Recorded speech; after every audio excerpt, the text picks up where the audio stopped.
Welcome back, everyone, to Running Through Wonderland. That felt like no time at all. I hope everyone has used that brief downtime to stretch, get some water, and prepare yourself for the untold horrors to come. As we slowly start to creep in towards a more horrifying block, I am delighted to welcome to the stage a Variety Pack running Bayonetta 3 Any Percent New Game Plus. Variety, show us what's good.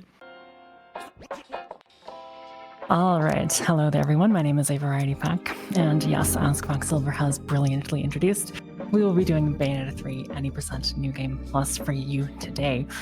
There's a lot to get through, and there's quite a bit of cutscenes to actually watch as well, so let's actually go ahead and get started. Time will start as soon as I hit prologue start in 5, 4, 3, 2, 1, go. Good luck. Thank you very much.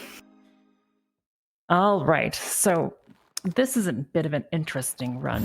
It has a couple affordances in New Game Plus that are not available on standard New Game. The most notable one, in my opinion, is the access to demons or sort of big creatures that you can use to destroy enemies that you would not have access to otherwise this early on in the game.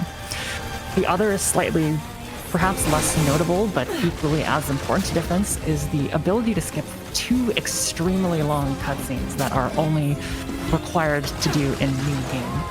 That is the opening cutscene, known as the Records of Time, that you should be very familiar with if you have played the Bayonetta series at all, as well as the beginning to Chapter 13. Chapter 13, at least the beginning of it, begins with a very, very long cutscene that only has one run input. It's a terrible experience when you're playing a movie, but the mods of this game are very merciful in letting us actually skip the intro of Chapter 13. So that, in and of itself, just removing 2 gigantic cutscenes saves, like, well over 5 minutes. It is an insane amount of time save, even for a long as run as this one. You'll notice that we haven't actually been doing anything in this very early prologue chapter, and that's because it's, intended to show you sort of how the game mechanics work, how you're supposed to be moving around as Bayonetta and attacking as Bayonetta, but of course we are already fairly privy to that as we are speedrunners and also playing on new games. Furthermore, you'll see that I'm actually running around as a bit of a spider demon as Quacksilver has proselytized earlier. And that's because, again, not only do we have access to demons that we would not have access to normally, but we also have access to weapons that we would not normally have access to. This spider yo-yo is perhaps the most useful of them all, besides the standard set of weapons. That's because it has an extremely fast running speed, as well as a very, very long distance winder attack. That one that I just did right there lets us move through environments fairly quickly. But don't worry, there will indeed be combat that we will be entering very soon. It's not just a game about running around. That will happen as soon as this wave sort of pours over the boat here. Very good. And then you'll be introduced to this game's most impressive and most vital combat technique. This is going to be called concussion step canceling. Now, concussion stepping is actually a fairly slow technique in and of itself. Basically, Bayonetta will sort of pop up the ground and use a gigantic spinning kick attack that looks like this. However, by sort of jumping and canceling this attack over and over again, we can effectively use it without the normal drawback that it has. That normal drawback is that you can't really use it multiple times in a row. So it is powerful, but you can't spam it unless you use this canceling technique. Second of all, you'll see how powerful these demons are. I'm going to summon this here train. And with a combination of seeking holes at the top of it, as well as just a gigantic barrage of cannons that you saw at the very end there, we are able to completely eviscerate this enemy in like 5 or fewer seconds, I should say. It's very powerful. Obviously, we would not have access to the train at this point in time on New Game. We would only have access to Gamora, which is the creature that you were seeing right now. But you'll actually see the power of having access to early access to demons in this particular phase fight against the Kraken here. In my GDQ submissions for this particular fight, I labeled this in my description, absolutely destroying a squid. And that's because that's exactly what it is. Because the squid has so many hitboxes, because of all the tentacles, summoning this clock tower demon as well as letting it use an attack that has a lot of hurt boxes.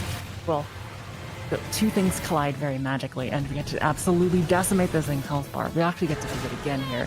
It's going to be more effective the second time because, for whatever reason, the Kraken will send a lot more attacks at us at fairly close range. Yeah, see that health bar on the bottom completely being destroyed. Now, the squid actually does want to do something a little bit unfortunate at the very end. It is scripted once you've done enough damage to sort of do what it's doing right now, but in non-cutscene form. We are currently in a cutscene because we did the phase so fast. But normally, if you're not able to do enough damage to him, he will do this really obnoxious thing, where he goes around and does exactly what you're seeing, but you haven't completed the fight yet, so it does end up wasting time. We are very lucky that we have access to the Clock Tower Demon, because even though he was about to go into that very obnoxious phase, it's not really too much of a deal for us because we just have so much damage output consistently. The way that we end most fights in Bayonetta, I guess throughout the series, is with this thing that we call climax cutscenes. There's a very big flashy cutscene, and you get to mash a button to sort of prove how strong you are against these formidable foes by summoning demons. It's a little bit less impactful, perhaps, in Bayonetta 3, just because, you know, we have access to demons literally whenever in this game. But I guess it's nice to have a spectacle and a bit of a chance to simmer down every once in a while, since this is a fairly fast-paced run. It is a fast-paced run, but the interesting thing about it is that it's fast-paced, but the momentum is very jagged. I would say that the overall momentum, perhaps the degree of momentum, is fairly consistent, but it goes in very quick bursts of momentum and then goes back to being kind of a movement simulator. So you'll get to see that as we especially move on to chapter 1, but that is the end of the prologue. We have 16 more chapters to go. Chat, you better be keeping count. Some of them are longer than others, so it's like I said, it's going to be a little bit jagged. Okay, here we begin chapter 1. And you saw me use the clock tower's ability to shoot a bunch of turrets. That was particularly useful because there was a lot of big targets on screen. That's not going to be so useful for other uses of the clock tower. It has two other ones that we'll use significantly more often. This is the first one.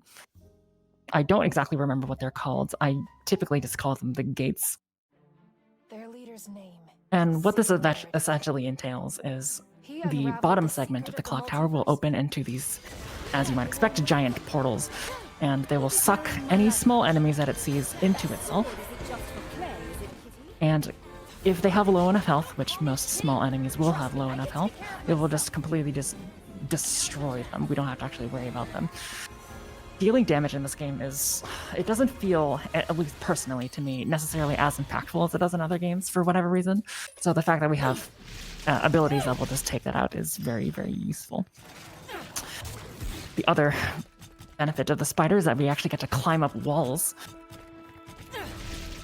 Prevents us from having to do a fight on the road to here. And so we'll be using that for a couple skips along through the game. Now, you did remember seeing that train at the very beginning segment of the game, and you're going to be seeing the train a lot more. This particular combo of launch coals and then do this little spin shoot thing is just absolutely brutal. It completely destroys enemies really, really, really quickly. The one stipulation and the one requirement to that is that you must sort of direct the train into the enemy that you actually want to deal damage to. That just increases the chances that the cannons are actually going to hit the enemy that we want. It's a little bit strange. Sometimes controlling the camera is fairly difficult, especially since you're actually controlling the camera and the train's direction at the same time.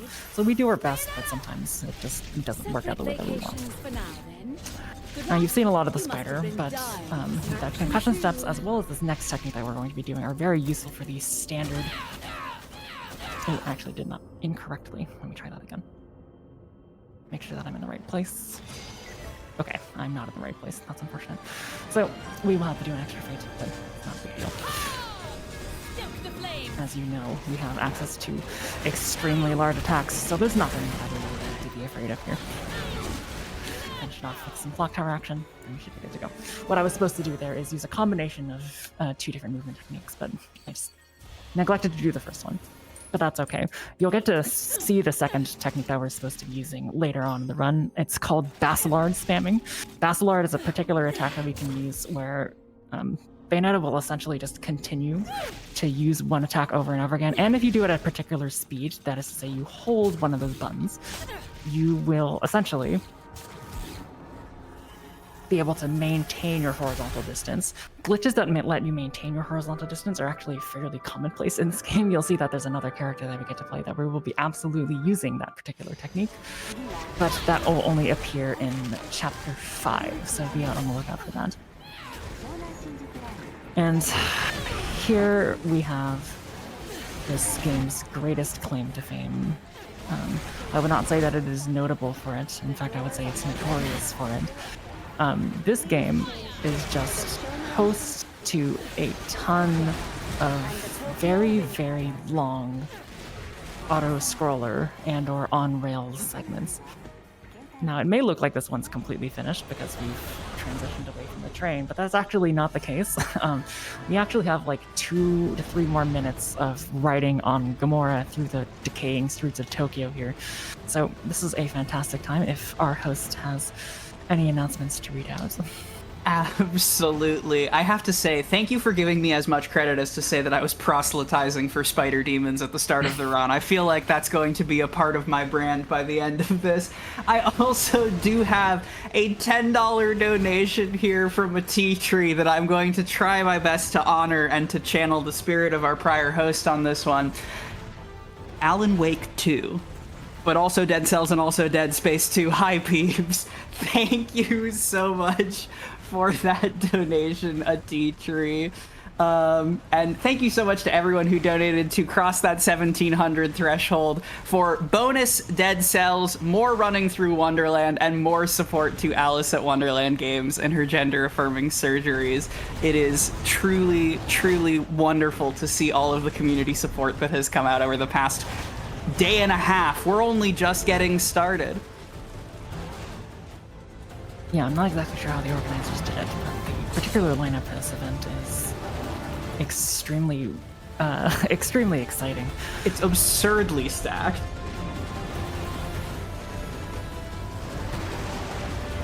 Yeah, so you can see that we actually have control throughout these segments. It's... How should I put this? It's almost insulting that it lets you actually have control, because it gives the illusion that you can actually do something in these segments. You can't really. You can die, obviously, but with minimal inputs, you are able to avoid death fairly simply.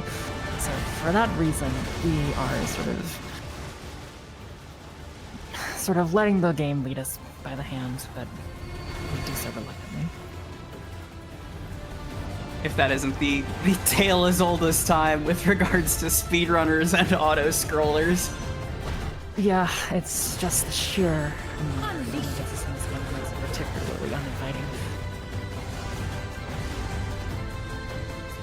It would have been really nice that if in New Game Plus you could skip a lot more cutscenes. I don't believe that is the case, although it's been a very long time since I've played this game casually.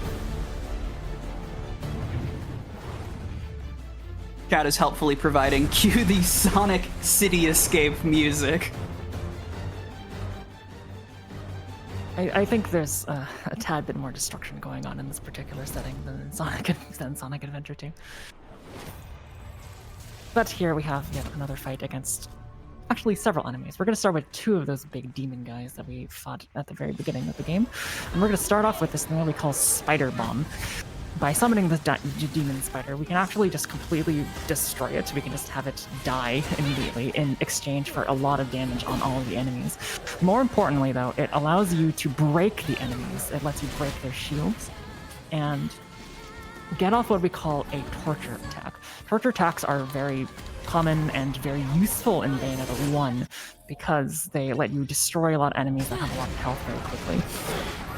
In this game, however, they're less useful, and they have a lot of particular requirements that are perhaps not as that do not have as much utility as they do in Bayonetta 1. We'll use them every so often, especially when we want to get off a ton of damage on a lot of enemies very quickly, and we have breaking opportunities. But finding yourself in those breaking opportunities is actually fairly rare. We'll be performing yet another skip with the spider by crawling up that wall instead of going through the building as the game desires us to. And we'll be skipping a couple cutscenes as we get introduced to the Gates of Hell, which is essentially the shop of the game. But since we're playing on New Game Plus, we have basically all of the items and abilities that we could ever possibly need. So you will not see me enter the Gates of Hell basically ever again. Coming up here, we have yet another one of those big enemies and a bunch of small enemies. Now, it's a good idea, perhaps, to mention here the difference between two different types of enemy spawns. There's what you might call a standard spawn, wherein... Oh, didn't quite get everyone. There's a standard spawn where enemies will take their sweet time to actually enter the arena. That'll be sort of depicted with a very light blue hue on the enemy. And there's also enemies that sort of drop in or just immediately enter. And those enemies do not have that light blue hue. And what that means is that you can actually attack them for full damage immediately, as opposed to the other version of spawning, which takes a little bit of time. We want to make sure that we time our attacks such that we're not attacking a spawning in enemy with a ton of damage, because that will just waste a ton of time. These enemies here are known as Panis. They are extremely obnoxious. You have seen the extreme power of the demons, and so you might expect us to use it in basically every single scenario, and you would be right for the most part. There is one notable exception, and that is for the Panis enemies. Panis enemies have a very annoying property that makes it so that if they take enough damage through demon summons, they will split apart and gain new health bars. We definitely do not want to see that. That would just lose a lot of time. So for that reason, we want to make sure that our concussion step cancels are very, very good, because it does a ton of damage, albeit slightly slower than the demons. It's still a lot of damage on the enemies. Alright, that's the end of chapter 1. But no rest for us, because we immediately head into chapter 2 with another fight against a couple of those big guys. And there's a couple other flying guys that are not Panis, so thankfully they can be taken out with demons without too much of a hassle. Something to mention about the movement that I'm doing here with Bayonetta is I've been using the winder attack like I mentioned, but I'm also using this thing called downwards afterburner kick. You can reset it. You can only use it in the air once, but you can reset it by jumping, and it lets us do a very quick dash down and diagonally forward. That's in comparison to just falling down naturally through a dodge. Both of them are effective, but it's important to know when you should and should not use them. That's because there are different scenarios where you would want to have a ton of afterburner kicks that you just don't have access to in a fairly long string. So being able to mix up the two, as you'll see in chapter 3, is really, really important. Alright, you will get to see the intense power of the clock tower here as well. We're going to stand in a fairly imprecise location, summon our clock tower, and hopefully suck up all of the enemies in one fell swoop. That fight is normally done with Madama Butterfly. There's a technique that you can use where you stun all of the enemies, break their shields, and perform those torture attacks that I was mentioning before. But because we have access to the clock tower, it is just simply a better option than that. Alright, coming up here, we have a fight against a boar enemy. The enemy names, I'll get into this later. The enemy names in this game are completely insane. But we have a fight against a boar enemy here, and we're going to be doing a combination of demons to take him out. We're definitely going to be using our train combo, and it's just the highest possible DPS that we have in any given moment. But we're going to be using the spider as well, not to do damage, but to sort of trap him in place. The boar likes to run around a lot, so we're going to try to make sure that he doesn't really get the chance to. Let's see what we can do here. Might as well power up our train first. Oh, that's actually really terrible. What am I going to do about that? Okay, so something really interesting happened there. So your demons can actually die. your demons have this very interesting ability to have health. You'll see it sort of in the bottom left-hand side of the screen. But the problem is that I was not expecting him to actually kill my demon in his sort of intro animation where you can't damage him. So that was, I guess I learned something new today, that he can Would you say that that's perhaps never happened before? It has absolutely happened before to someone. It just sucks that it was the first time for me. Well, that was seriously impressive handling of the situation. Yeah, so in this game, it's really interesting because, like, you have, especially in New Game Plus, you have many avenues to take out enemies really quickly. You saw me actually take out the boar fairly quickly. It just would have been even faster if it was with the train strategy that I was intending. Once your demon dies, you're not really able to use it for a while, which means that I had to resort to some forbidden strategies that I was hoping to save for later. So I'll explain that when the time comes. You actually saw me do a very fun trick there called spider jump.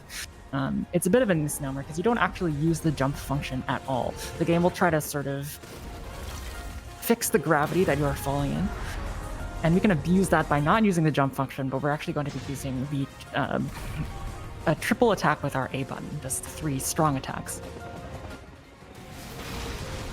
We're going to be doing another one here, although this one is significantly more difficult. So we want to take out this enemy first so that he doesn't get in our way. And then 1, 2, 3. I don't think this will work. It does work, thankfully. So we get to skip all of that walking segment, and we get to go up to the top here to skip that little walking segment that would have otherwise probably wasted around 20 seconds. So that one's a little bit harder, so it doesn't necessarily make up for the fact that my boar fight was so bad, but it does help my estimate at the very least.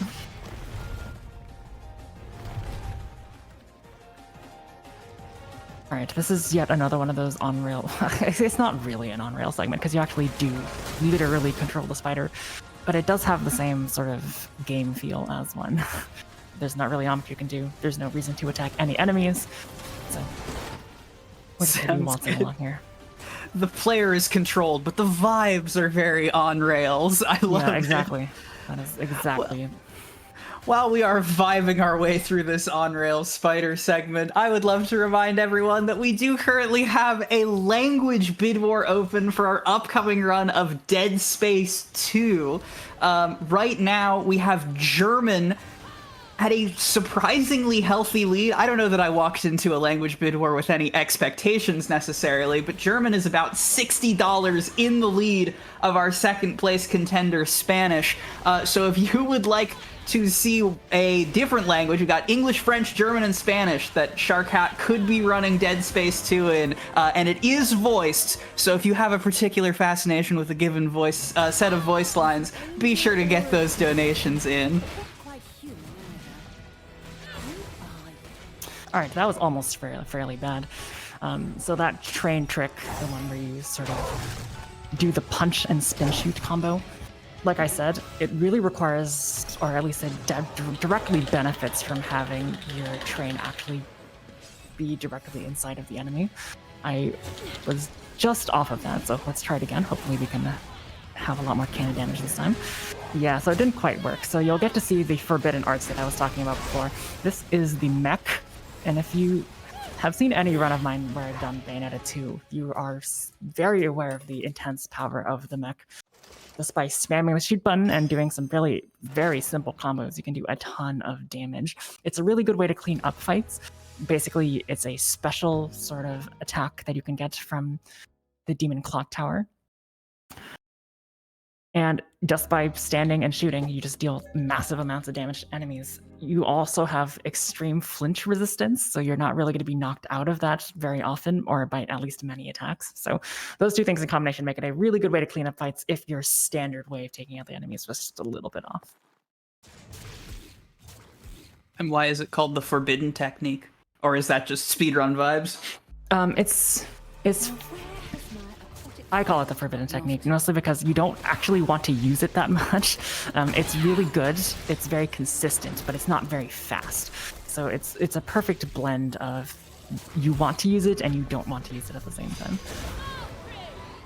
Alright, so we got this should be a pretty common sight at this point of the game. Just doing a lot of train techniques as well as the spider bomb. If you combine the spider bomb and the train, you just completely destroy enemies. The reason we want to use the spider bomb in that case instead of just the train, obviously just the train would have been faster, but using the spider bomb allows us to destroy the little small fry enemies that were also to that enemy's side. And you might this is a good time to mention it. You might have noticed me talk about these enemies a lot as opposed to referring to them by any proper noun. And that is because the enemy names in all of the Bayonetta games, but at this one in particular, are completely asinine. They make no sense, and I have no idea how you're supposed to memorize them, because there's no good reason that some random angel enemy from Bayonetta 1 should be called Affinity, and yet everyone just knows it as Affinity, just because I guess they fought them so much. But in this game, they're all named after some version of clouds, which I have not even come close to memorizing all of the names of, so you'll hear me say this enemy a lot. I will be sure to actually be very clear as to which enemy I'm referring to. That's actually amazing. And as someone who knows relatively little about both Bayonetta enemies and clouds, I am always happy to play the Rube. If you want to donate, is it a meteorological phenomenon or a Bayonetta enemy? We can keep track of my points over the course of this unfolding run. They will be low. Alright, so you might notice that we're playing as the spider again, and you might have noticed if you were paying close attention that I had a different colored hair. We're not actually playing as the Bayonetta from the opening of this game. We're playing as this universe's Bayonetta. We sort of done some multiverse shenanigans, as literally every single franchise in media history has done in the past couple of years. I'm not salty about that at all. However, yeah, we'll be playing as her until the very end of this chapter, just to show, I guess, the damage that Singularity is doing to this particular realm. I'm going to focus here, because this one cycle on this enemy can be a little bit tricky. If you got anything to say, now's a great time. Absolutely. I will, while everyone is thinking of their important meteorological phenomena, I would just like to share that in addition to the general vibes of raising money for Alice's gender-affirming surgery, the cost of a surgery is not just the surgery itself, but anesthesia, hospital stay, travel, and other life accommodations while healing from the procedure. Insurance may not cover everything involved with the surgery, so the costs add up. And if you would like to see a breakdown of the costs that we are fundraising to defray right now, Alice has very generously provided that information. You can type !costs in the chat for a link to get a sense of what the money we are fundraising today is going towards and what your support is helping us out with. So the reason that I needed to take so much serious time for that particular fight back there is because that was a one cycle, and the consequences of failing the one cycle are fairly extreme. You have to go and destroy 3 extra enemies that you would not normally otherwise have to. So the way that we actually wanted to do that fight was dodge at just the right time so that we got witch time, but also make sure that we're using a very specific combo and that we don't drop that combo. A lot of those things in combination could spell disaster for us, but it looks like we did a pretty good job. This fight, on the other hand, is very strange for a number of reasons, one of which is probably the worst.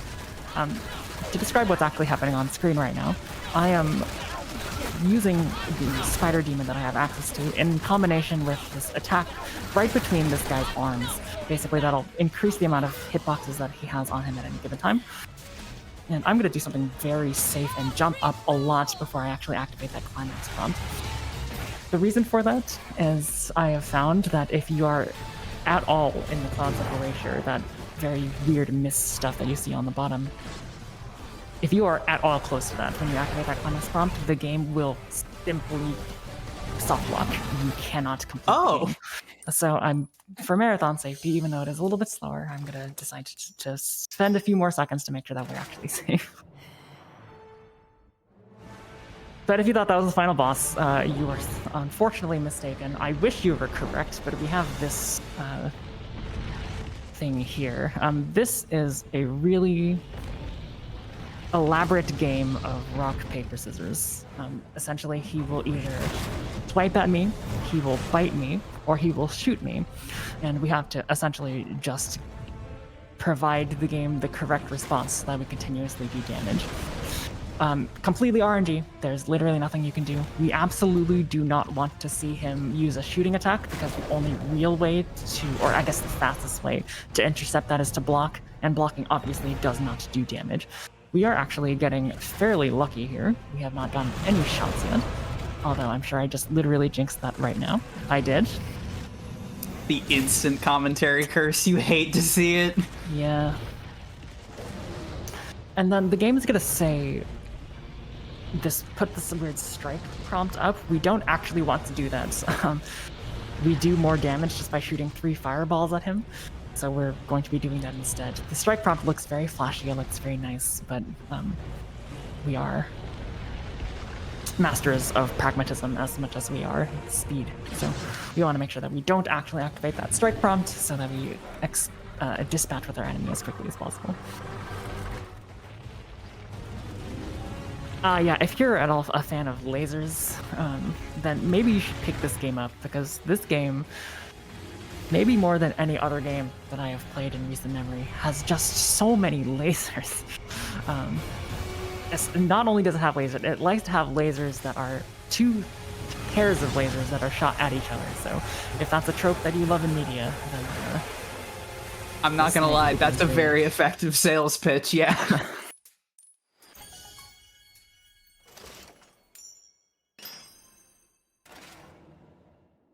All right, so despite all of the annoyances that minor annoyances that I have with movement and like weird glitches and stuff in this game, they pale in comparison to my actual complaint about this game, which are the sort of side missions genre segments that exist. This is the first one of 4, and the first 2, or I guess maybe 3, use this strange Metal Gear Solid side-scroller method. We have a very defined way of getting or completing the stage every single time. There should be, ideally, very little to no RNG involved, but the controls are so, in my opinion, floaty and hard to manage that it almost feels like there's RNG. So we're going to skip this prompt, go down a few floors, and as soon as we see the fire, run to the right, enter this, make our way across here, enter the second one. See, that's what I mean. I got stuck on that enemy that I did not want to get stuck on. Not a huge deal, but at least a couple seconds. After we activate that door, we're gonna make our way back so that we can actually head lower into the facility. Not what I meant to do, game. I meant to go up there. Yeah, so with really good practice, you can make all of these very consistent. Not only are they not fun to practice, but it really feels like practice doesn't really get you very much. So I'm just being a whiner. I'm being a crybaby, and I will straight up admit that to you all right now. But I have feelings too, and those feelings are that this sucks. Complaining about speedrunning practice is one of my favorite sports. Relatable. Alright, we did manage to get through the lasers in an expedient manner, and I wanted to do something there that would have saved me like 1 extra second, but I didn't quite get it. Essentially, if you're in any door and you enter the platinum code, you get access to the Colonel Slade rocket launchers, but an infinite version of them. The game doesn't want you to get those. Obviously, it considers that to be not completing the level as intended, so it does lower your score to 0. But since we're doing speedruns, we don't really care if our score is 0. We want to be as fast as possible, and if our score is 0, we spend less time on that result screen at the end. But I didn't get it, so we did have to spend a little bit more time there than I would have liked. Alright, we are now in Chapter 4. Onto the second area of the game. The first one was Tokyo. The second one is going to be Ancient China. There's an interesting fight skip that we literally just performed that probably looked completely innocuous. Just by running to the side of that platform, we just supersede the trigger that exists there for the fight. So, very easy fight skip there. We used to go around it, like significantly around it to the right, and then we discovered that we don't really have to do that. There's no reason to. Alright. We have some extra movement here in this Good Gap section as well. I promise I will not mess this one up like I did the first one. I don't exactly know why my brain short-circuited and I didn't do the proper movement on the first one, but I will do it here. This is what we were supposed to do on that first one as well. Do a double jump, fling ourselves up to the spider, and then do this Baslar technique that I was talking about. If you hold the Baslar down as you enter the actual technique, you get to, like I said, maintain your horizontal distance a little bit more.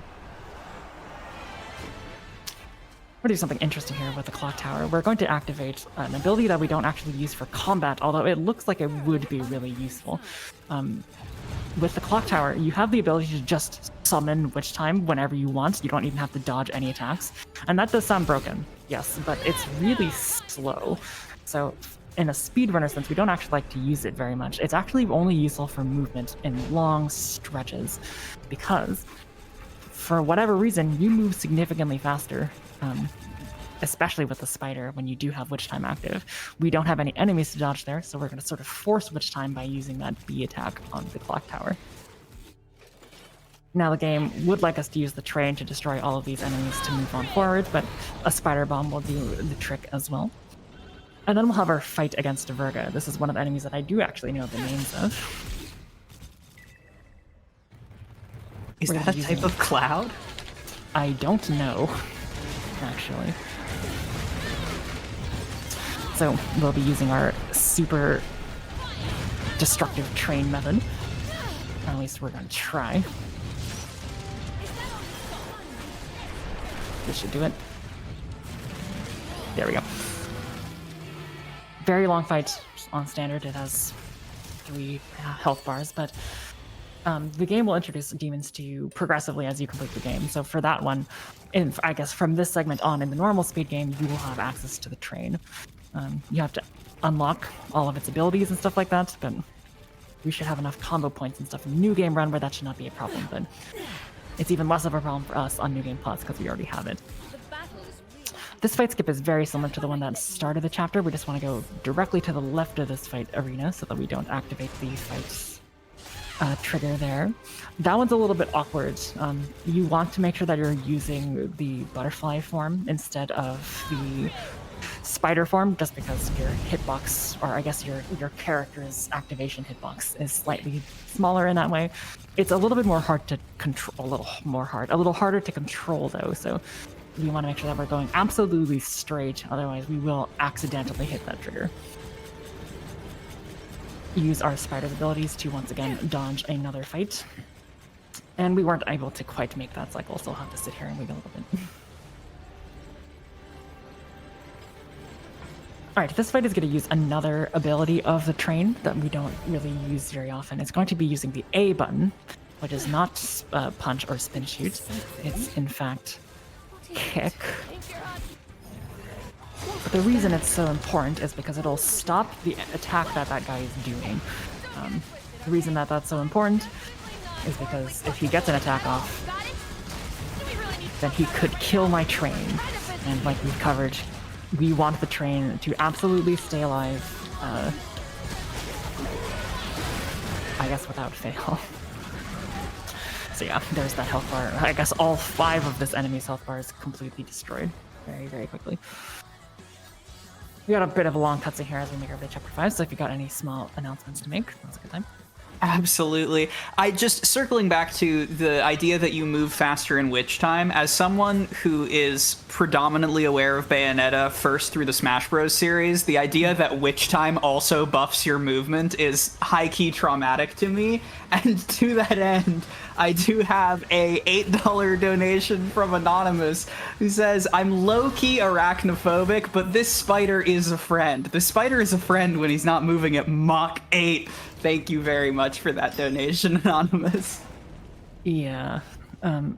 You'll notice if you've played Dark Souls that the spider form that we're going to be running around as a lot in this game has a striking resemblance to Quelaag, which is a boss from Dark Souls 1. Maybe that's why it's so inviting.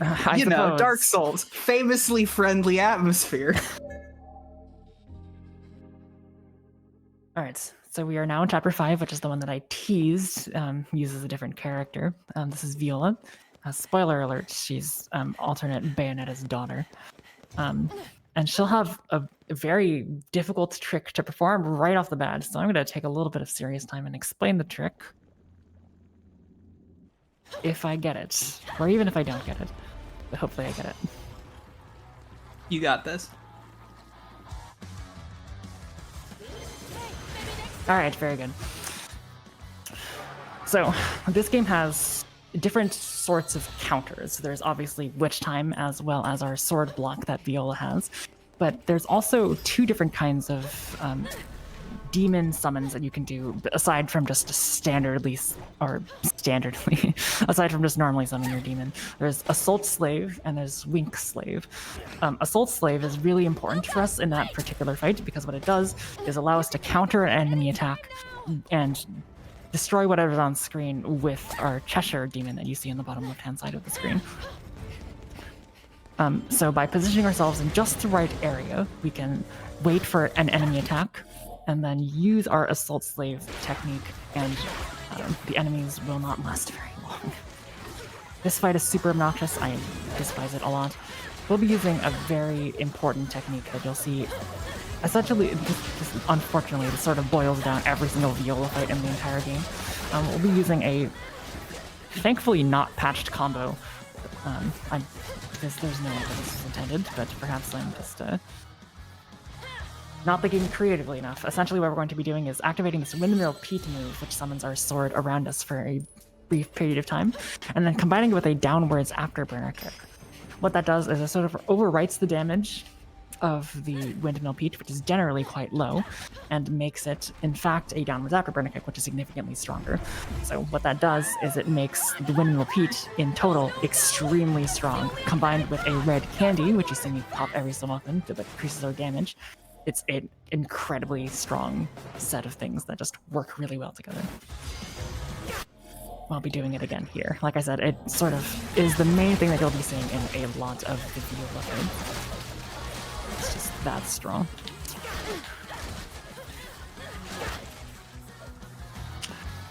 And now, for the thing that I've been sort of hinting at for most of this run, just like Bayonetta, Viola has a way to preserve horizontal movement as well. So what we can do here is throw our sword off of here, and then repeatedly press is it the exact same? It's very similar to the Bacillard inputs of Bayonetta, and you'll see that I'm just sort of scooting along nothing. For whatever reason, that does work. So it means that whenever there's a large horizontal space with Viola, we can just completely cross it and avoid it. You might expect that to be really useful. You might expect it to skip a ton of fights, and unfortunately it doesn't. We would like it to skip a lot more. I think it would be more useful if you could also have vertical height, but we don't. We only have horizontal height. So this fight against version Flaming Boar is even worse than the first Boar fight because he likes to run away from you. And the reason that is a problem is because Windmill Pete / afterburner kick, despite how strong it is entirely contingent in terms of doing damage on the enemy being close to you. So if the enemy is running away from you, you have to take extra steps in actually getting him to stick around. There is actually a way to do that. If you Assault Slave him as he's charging you, then you can stop him and then continue your Windmill Pete. The problem is that he often likes to run in the opposite direction of you, so it's hard to actually get an Assault Slave off sometimes.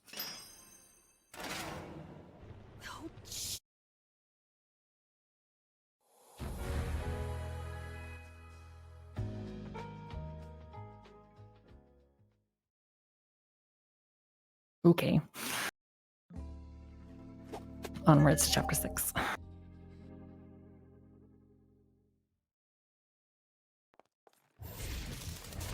This one will start with a fight that I came up with a strategy that I actually like a lot. It involves a Panis, which is really unfortunate because we would like to use our demons, as I said before. We don't want to split up. So we'll be doing an interesting combo of things. We'll be dodging him immediately, getting our candies out of the way, and doing a lot of damage on the Panis with our concussion set canceling. We're not going to kill him, though. There's no reason to kill him. We can save a little bit of time by dealing a lot of damage and then using the Spider Bomb to take out all of the enemies that are remaining. Yes, the demons will make it so that the Panis splits, but not if it would actually kill him otherwise. So, with those two things in combination, we got a fairly fast opening fight to Chapter 6. We got a little bit of traversal to do, so if you've got anything else to say, or any questions you got, go ahead and levy on. Absolutely. So, friends, just to keep our eyes on the prize for a moment, as a reminder to those of us just joining us, first of all, welcome to Running Through Wonderland. But second of all, right now, we are eyeing that $2,100 milestone for the Phasmophobia run that is coming up in just a couple of hours. Thanks to your incredible generosity, we have already raised $1,709. I see the vision here, y'all. $1,709 towards Alice's gender-affirming surgery. We have had such incredible momentum across day 1 and into day 2, and this is, I see a giant spider on the screen right now. This is the start of the horror block, y'all. Let's get some of that horror energy in the chat, in the donations. You all are the absolute best. Thank you very much. Okay, this next fight is going to sort of combine a couple of techniques that you've seen me use in the past. You might remember the beginning of the catwalk fight in Chapter 1. Began with the spider bomb and then using torture attacks to take out a lot of the enemies. We'll be doing the same thing here. It's actually significantly more impactful here because there are a couple small things that will also be taken out. Then we'll summon our clock tower to sort of automatically take care of this enemy. And we'll redirect our attention back to this enemy over here with some concussion stick characters. Hopefully that should take him out. It does. And then we'll be doing a bit of a cheese strat for this next fight with the gigantic ape. Or I guess we would have. Unfortunately, my timing was a little bit off. Ideally, what's happening is he will fall, and the clock tower will summon a bunch of grenades from the top of the tower, as you see here. What we would like to happen is we would like those grenades to be, I guess, landing on the enemy before he actually becomes a problem. But we did sort of get... Okay. So I said it was a problem. I said that I did do it wrong. Interestingly, we did get a weirdly faster way to do the fight if you do it wrong enough. I don't exactly know what I would call that in speedrunning terms, but if you do the fight wrong enough, you actually do get some time saved back. As I said, if a demon dies, it sort of gets really angry at you for a little bit by dealing a lot of damage to literally everything around it, including you, and then you can't use it for a while. Now, what's interesting about that is because I performed the fight incorrectly, the demon did die, but he still did a ton of damage to this particular enemy and got us through the first phase a little bit faster than it would have otherwise if I had just done it correctly. I think I timed that out a while back.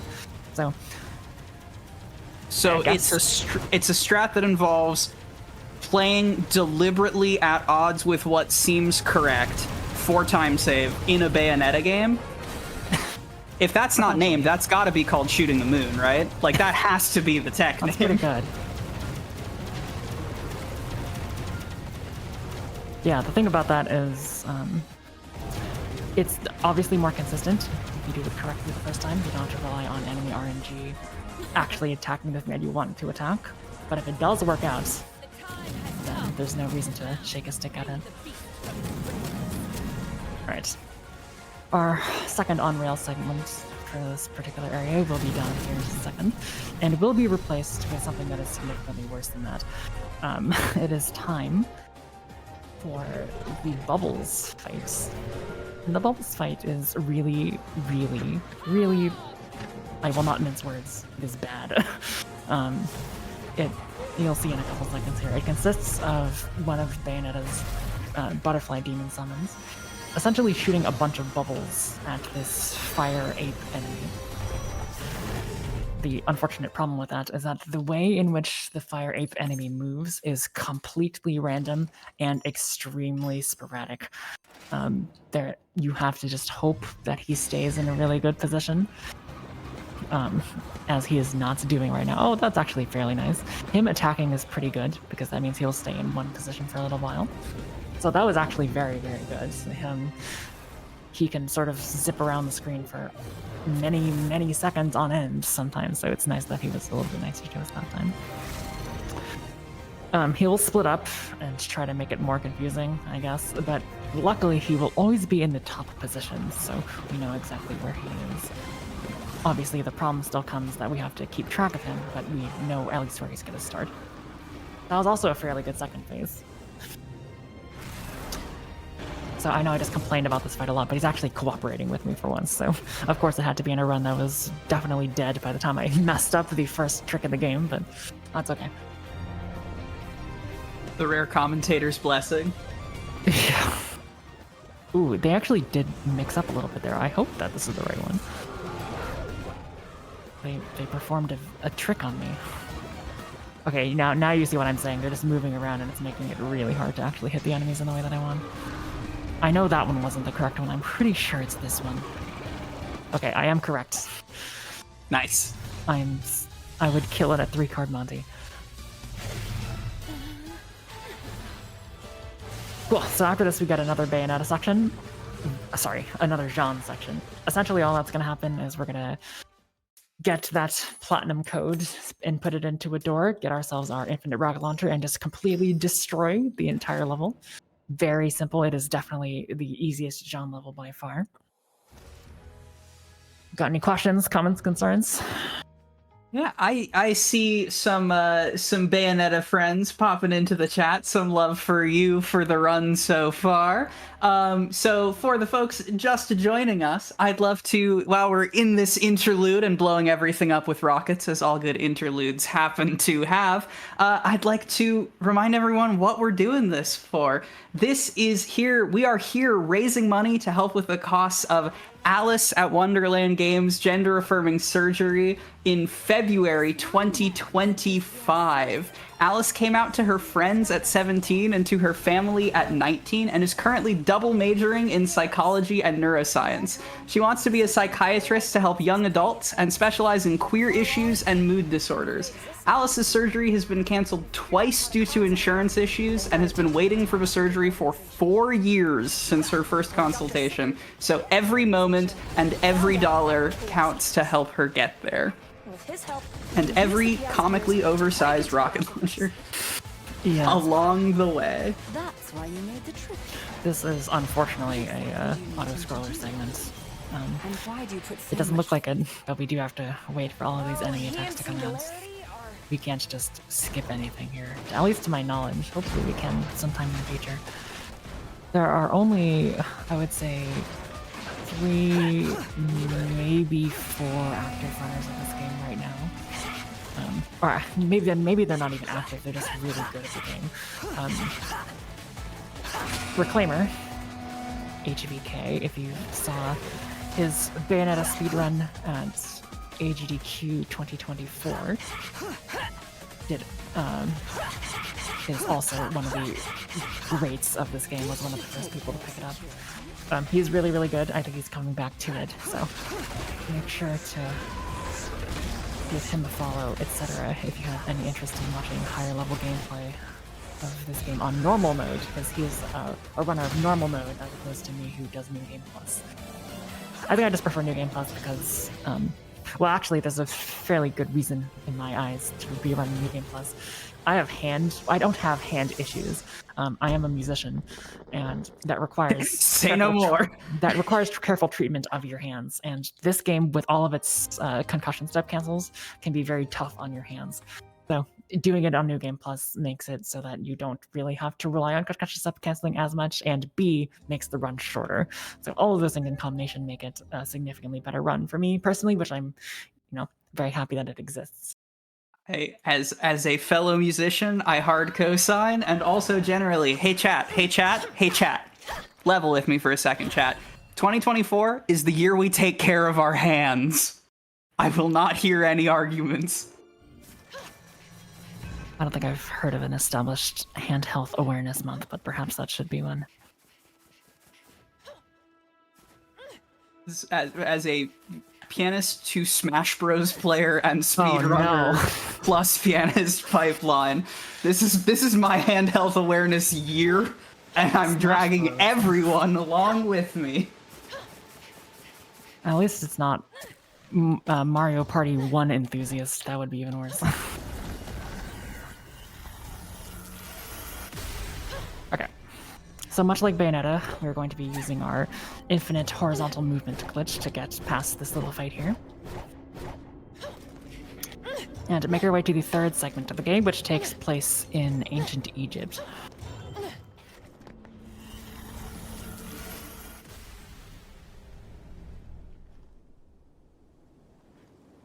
What the? And so begins an extremely long auto-scroller on rails segment. I am controlling her. You'll see that I'm actually using a bit of a trick here where I'm dashing forward and also dodging so I can get to the ground as fast as possible again.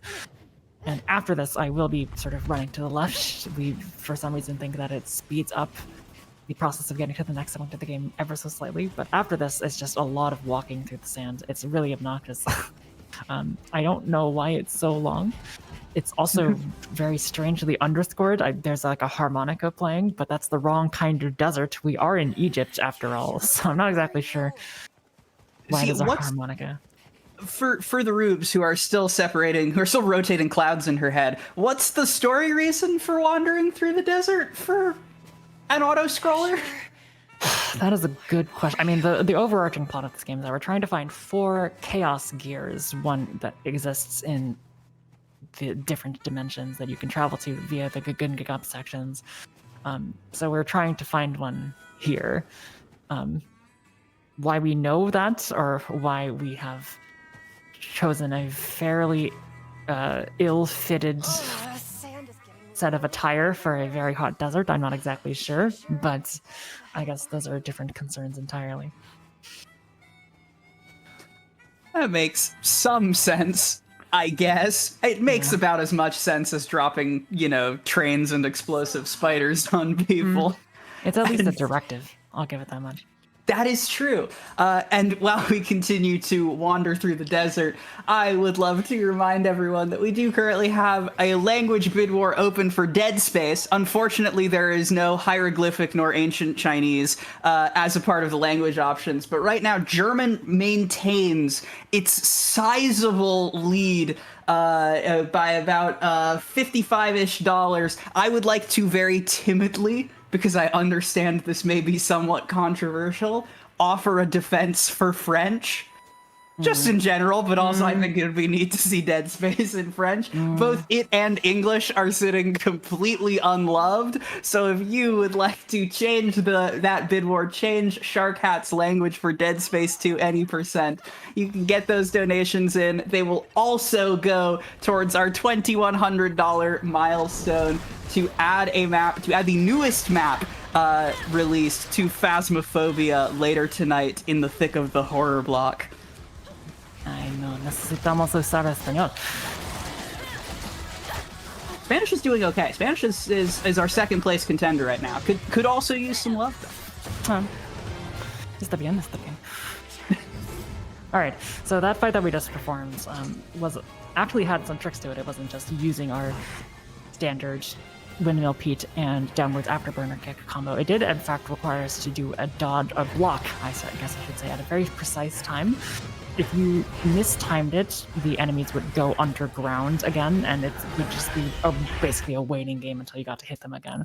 So the fact that we got our well-timed block instead of our only okay-timed block means that we got extra witch time to use those extra abilities before they burn into the ground again, hiding themselves.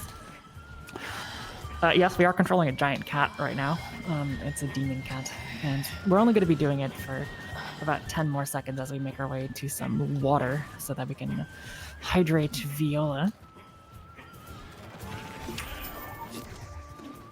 And in that segment, we wanted to not actually do the double, not do the normal dash input. We wanted to only use half dashes so that we can actually, I guess, over time, save a little bit more. Wow, that was terrible movement, but that's okay. Viola's gonna make a very astute observation here. Yes, it is like a huge river. And we'll be skipping over the second section of it, hopefully with a trick that is very flashy looking if I can get it. But if I can't get it, well, we'll cross that bridge when we get there. All right, there we go. Let's see. Not quite, unfortunately. All right, so we're going to have to abandon that. Screw it. We have time. Nice. All right, chat, energy for it. I want to see some parkour. It was really close, actually. I'm not totally sure why it didn't work, but I got a second try. There we go. There's that first piece of collision. Second piece of collision. All right, there we go. Let's go. All right, having missed it the first time, then getting it the second time, does not save any time. It probably loses around 10 seconds, actually, but it's a showcase. I want to be cool. Swag strats are worth 3 regular strats. Or Yeah, swaggy strats. I understand swag strats means something specific. Oh, does it? Is this speedrunning lore that I'm not familiar with? I don't know. I always associate swag strats with like things that do not save time but look cool. So this happens to, on at least a first try, save time and look cool. I don't know. Maybe that's just me. You can always, of course, donate to tell me how wrong I am. That's one of my favorite sports. I see. That does make sense. All right, so we are going to be fighting against Strider here, like we did at the end of Chapter 2. Chapter 2, right? Yeah, Chapter 2. Unfortunately, not much has changed, with the exception that we want to be fairly careful that we are doing enough damage consistently. Otherwise, Strider will go into this really obnoxious phase where he enters a different dimension and disappears and reappears and disappears and reappears. We obviously don't want to see that. So thankfully, we were able to take out his first 2 health bars without much issue. Secondly, we entered that weird fairy form that you saw me transform into. That's apparently like her ultimate form or something when it's like her last stand limit break sort of form. Why she has that, I don't exactly remember in terms of the lore, but it is very powerful. If it's so powerful, you may be wondering, why don't we use it more often? It just takes a long time. The cutscene of her stabbing herself with her sword to actually access that form just takes a really long time, and Windmill Pete is just significantly faster if you're going to be pairing it with a red candy. So there's really no reason to use it unless you're trying to actively stun an enemy, which you will see is something that I will want to do later on in the run.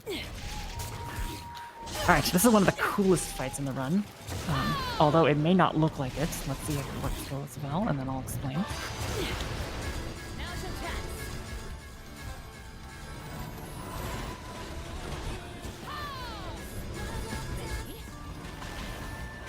All right, very nice. Nice. So, this fight on standard play is, I guess I should say casual play, since New Game does actually have access to it. This game on casual play is horrific. It is so obnoxious. Basically, that entire tower is made up of multiple segments, and the game would like you to destroy those segments individually, and then you have this very long running segment where you're trying to catch up to the head of the tower as he grows legs and starts running away from you. It's just an absolutely terrible disaster. So thankfully, that head of the tower still does have a hurtbox, or a hitbox rather, despite it being, not actually available to us by normal means. We were using our coal attack there on the clock tower over and over again, so that they would fly upwards and then they would land on any available enemies. You could think of it sort of like lightning. It always will try to strike the thing that is closest to it, including height. So thankfully, because the tower is so large, we are going to be able to use those coals to take out the tower very, very quickly and not have to deal with the I intended made it strategies. clear you were not to follow. All right. And when someone gives me an order, I just have to say, you really are quite the... Sorry, we have a frog here. We're going to be doing what we've been doing before with our trains and such. Very, very good. And then you saw me, before the fight, load up my hidden demon technique here of the mech.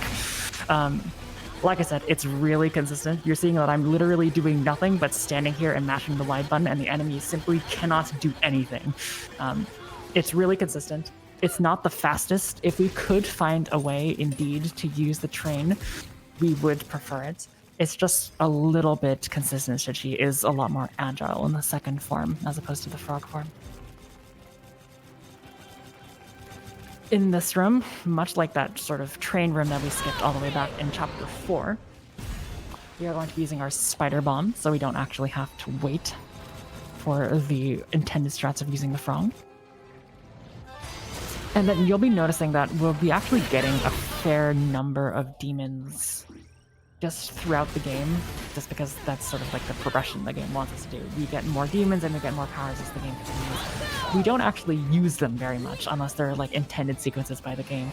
This is one of the only sequences that we do use it outside of one of those sort of scripted sequences. We're going to be taking out those first enemies with the clock tower punches, as well as our concussion step cancels. And then we're going to jump 3 times with our frog. It just has a gigantic splash damage radius, I suppose, when you do use those 3 jumps. So the fact that it does have that means that we are able to take out all of the enemies that sort of come in the second wave, which is very nice, so we don't have to manually take them out individually. That puzzle that I just did there, extremely annoying. The depth perception in that room, maybe it's just me, I'm really, really bad at it, so what ends up happening is that I just mess it up and have to do 2 triple jumps instead of the 1 triple jump that is intended by the game. We have a fight against a snail here. It's not going to be a snail for long. Our massive spin shoot combos are just way too powerful. Yeah. Snail, go bye-bye.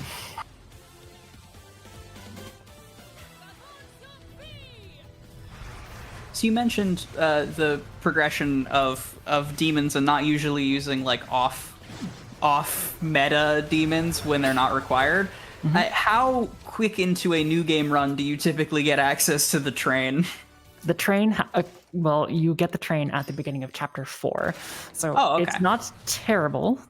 Obviously, there are some uses for it in chapters 1, 2, and 3. What's really obnoxious is that you don't get access to the clock tower until like chapter 12 or 13. That's pretty bad. It's not... To be clear, the clock tower is not nearly as useful as the train. The fact that you have the train and the spider will get you through the vast majority of the new game normal run. But there are a lot of affordances that just make the run a lot more consistent when you have the clock tower. So after a couple times here, I will be activating our clock towers Witch Time again, so I can get that little speed boost in Witch Time. We'll be activating it one more time as we leave. Yes, we did just run towards that bridge and then run right back. Thanks very much for that very cool movement game. There's an important story to tell, I assume. I assume. I think when I first played this game casually, I think I just become too speedrunner pilled. I think I skipped all of the cutscenes when I played this game casually, so I don't exactly know what the story is supposed to be now that I think about it. That is so indescribably after my own heart. Let's go, speedrun brain. Yeah, I messed up that little jump there. Not a huge deal. We'll just climb up the tower with our fantastic spider powers. Alright, this fight is a little bit interesting. You might recall me saying that there are sort of 2 states of enemy spawns. One where they're sort of enveloped in a light blue hue, which prevents them from being immediately attacked with huge damage. The second of them is they just spawn in normally. And these little mini Stratus enemies here, the small fries that are spawning from the ground, they have a sort of combined property of both. They will spawn, they will take a little bit of time, but they're not enveloped in that hue necessarily. So what that means is that you can attack them as they are spawning. We're going, as you saw, we used the clock tower about 5 times there, and the purpose of that was to use the gates of hell to suck in all the smaller enemies. You might recall me saying that it does just a ton of damage to the small enemies. We'll basically take them out in one shot. But if they're still in their spawn animation, they won't actually be enveloped by the winds of the Gates of Hell. So we have to sort of knock them out of their entrance animations with our concussion step canceling, which sort of knocks them into the gates of hell. Right. Moving right along here. We have a fight against the boar yet again. This time I hope I don't mess it up.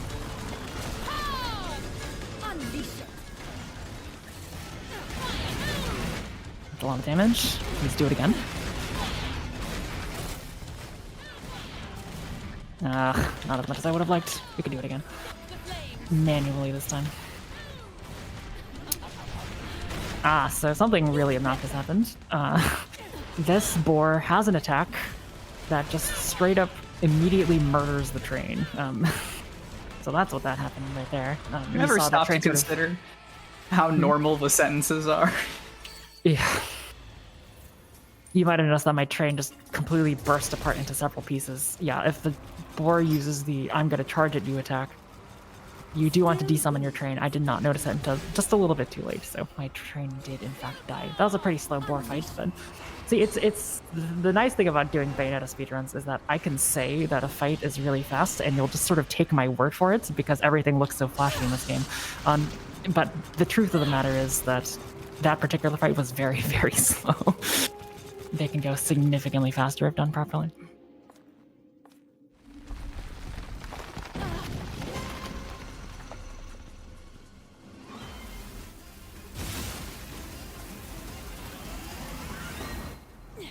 Okay. Crash into some crystals here so we can just make our way forward. So, yeah, something else to complain about is the spiders. So we obviously like the fact that the spider can latch onto walls. But what we don't like is that it likes to latch onto literally everything that it can, which means that it sort of hinders our movement sometimes because we would like it to continue forward, but then it gets hit on like a little bit of like world collision, and it just really takes the wind out of our sails. All right, we're hoping that this enemy will get closer to my gate, please, instead of just flying around there. Hello, please. All right, very cool game. Okay, whatever. So there's two things that you can do in this room. You can do the puzzle normally, or you can do this really, really cool out-of-bounds skip. Really the only one that we have in this game. I'm going to try to go for the out-of-bounds skip. It's not super consistent, so hopefully I can get it.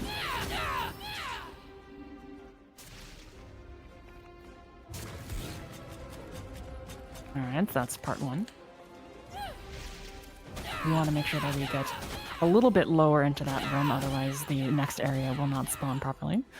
And then we'll use our Basilard infinite horizontal movement technique to hopefully fall into this room. And that was first try. Nice. Also, what were the visual effects there? Yeah, there's some weird anti-aliasing stuff there. I'm not exactly sure. But yeah, that trick is notoriously extremely finicky. After you clip through the wall, it's actually fairly simple. That part is consistent. What isn't consistent is those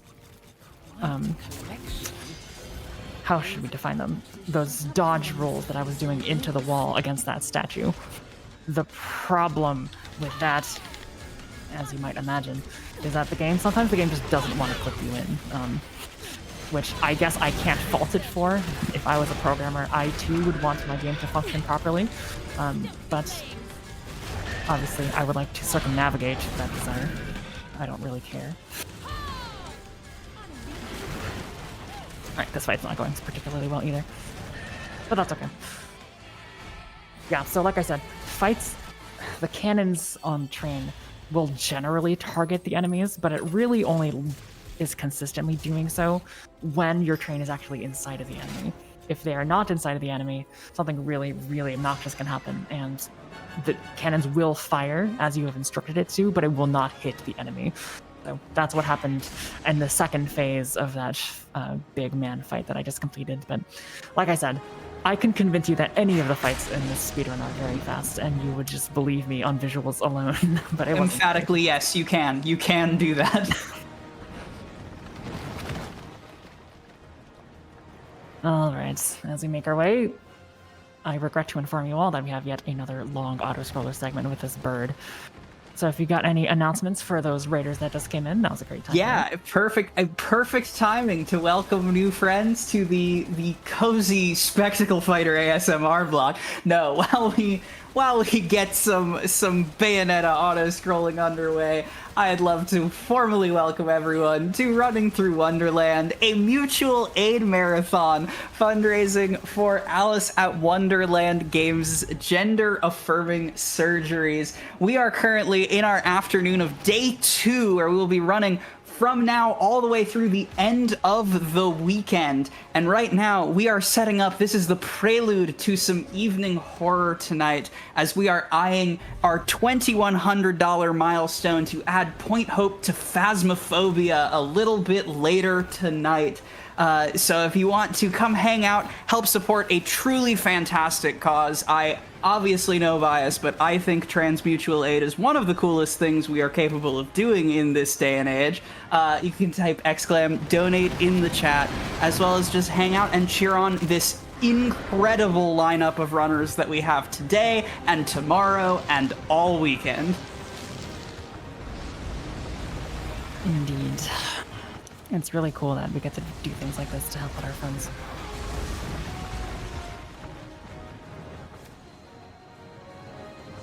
Okay, so we are done with the auto-scroller, but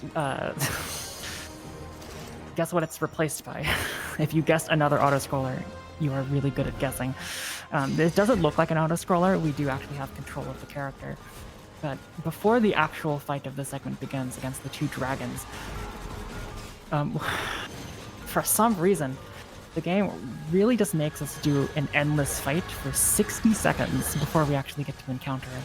So instead of doing the fight and wasting my time and my energy, I'm simply just going to run around as the spider form. Doesn't really matter what... Sorry?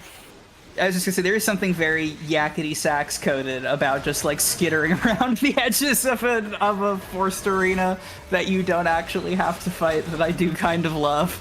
Yeah, it's... I guess it's nice for me, in a sense, because I don't have to constantly be on, so to speak. But you'll recall me saying at the very beginning of this game that this game has a lot of momentum in a general sense, but it's huge swings from a lot of momentum to zero momentum, and this is one such case where the dragon's fight is actually fairly difficult, but the lead up to it is very not. Alright, so here's that dragon's fight. So you saw me using the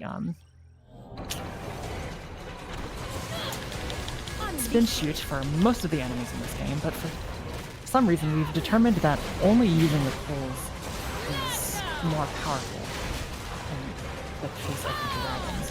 So we're just gonna sort of spam the coals input and hopefully that will do enough damage there. We just broke him. So we're gonna want to take advantage of that here. Do tons of damage to him.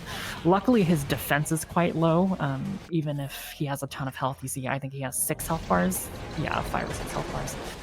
Luckily, the way that this fight works is that they have extremely low defense. They just take a lot of damage from things in general. So the 5 health bars is not necessarily as impactful as it may seem on the first glance. We skipped a cutscene there. We're looking at that version of Jean's back. And that's not just because we're interested in Jean's back. It's actually because we wanted to make sure that we did not skip that cutscene immediately. If we did, this current segment that we were fighting, we would start by voiding, which is not bad in terms of like health or safety of the run, but it is definitely slow. So by waiting just a couple of extra seconds, we can save a lot more time in this segment. And what is there to say about this segment other than it's kind of boring? Basically, we're switching between 2 different demons, Phantasmar named the Spider, as well as the Bird, which I don't actually know the name of. And we're just trying to attack the giant crystals on this big enemy here. I mean, so far with enemies and other sort of characters and demons that you've named, so far I am 1 for identifying, yep, that's probably a cloud, because you did say Stratus at one point, and yes. I did clock that. And I am once again open invitation to chat if you want to make me feel like a rube. We are currently playing Is It a Meteorological Phenomenon, a Bayonetta enemy, or both? So yeah, with the spider, we're going to be doing something a little bit interesting in the sense that we will be jumping and attacking instead of just attacking. The slash animation for the jump, for the animation for the slash takes a really long time on the ground, but it gets sped up significantly if only you do a little bit of a short hop here. So we'll be doing that in combination with our little laser attack. So those two things together will do a lot of damage over time. When we get to the birds segment of the game, or the fight, I guess I should say, you basically only want to use one attack. You want to use the feather missiles. There are other attacks that you can use, but they're just not nearly as efficient, shall we say. So luckily, it's more of a spectacle fight than it is actually difficult in any sort of meaningful way. So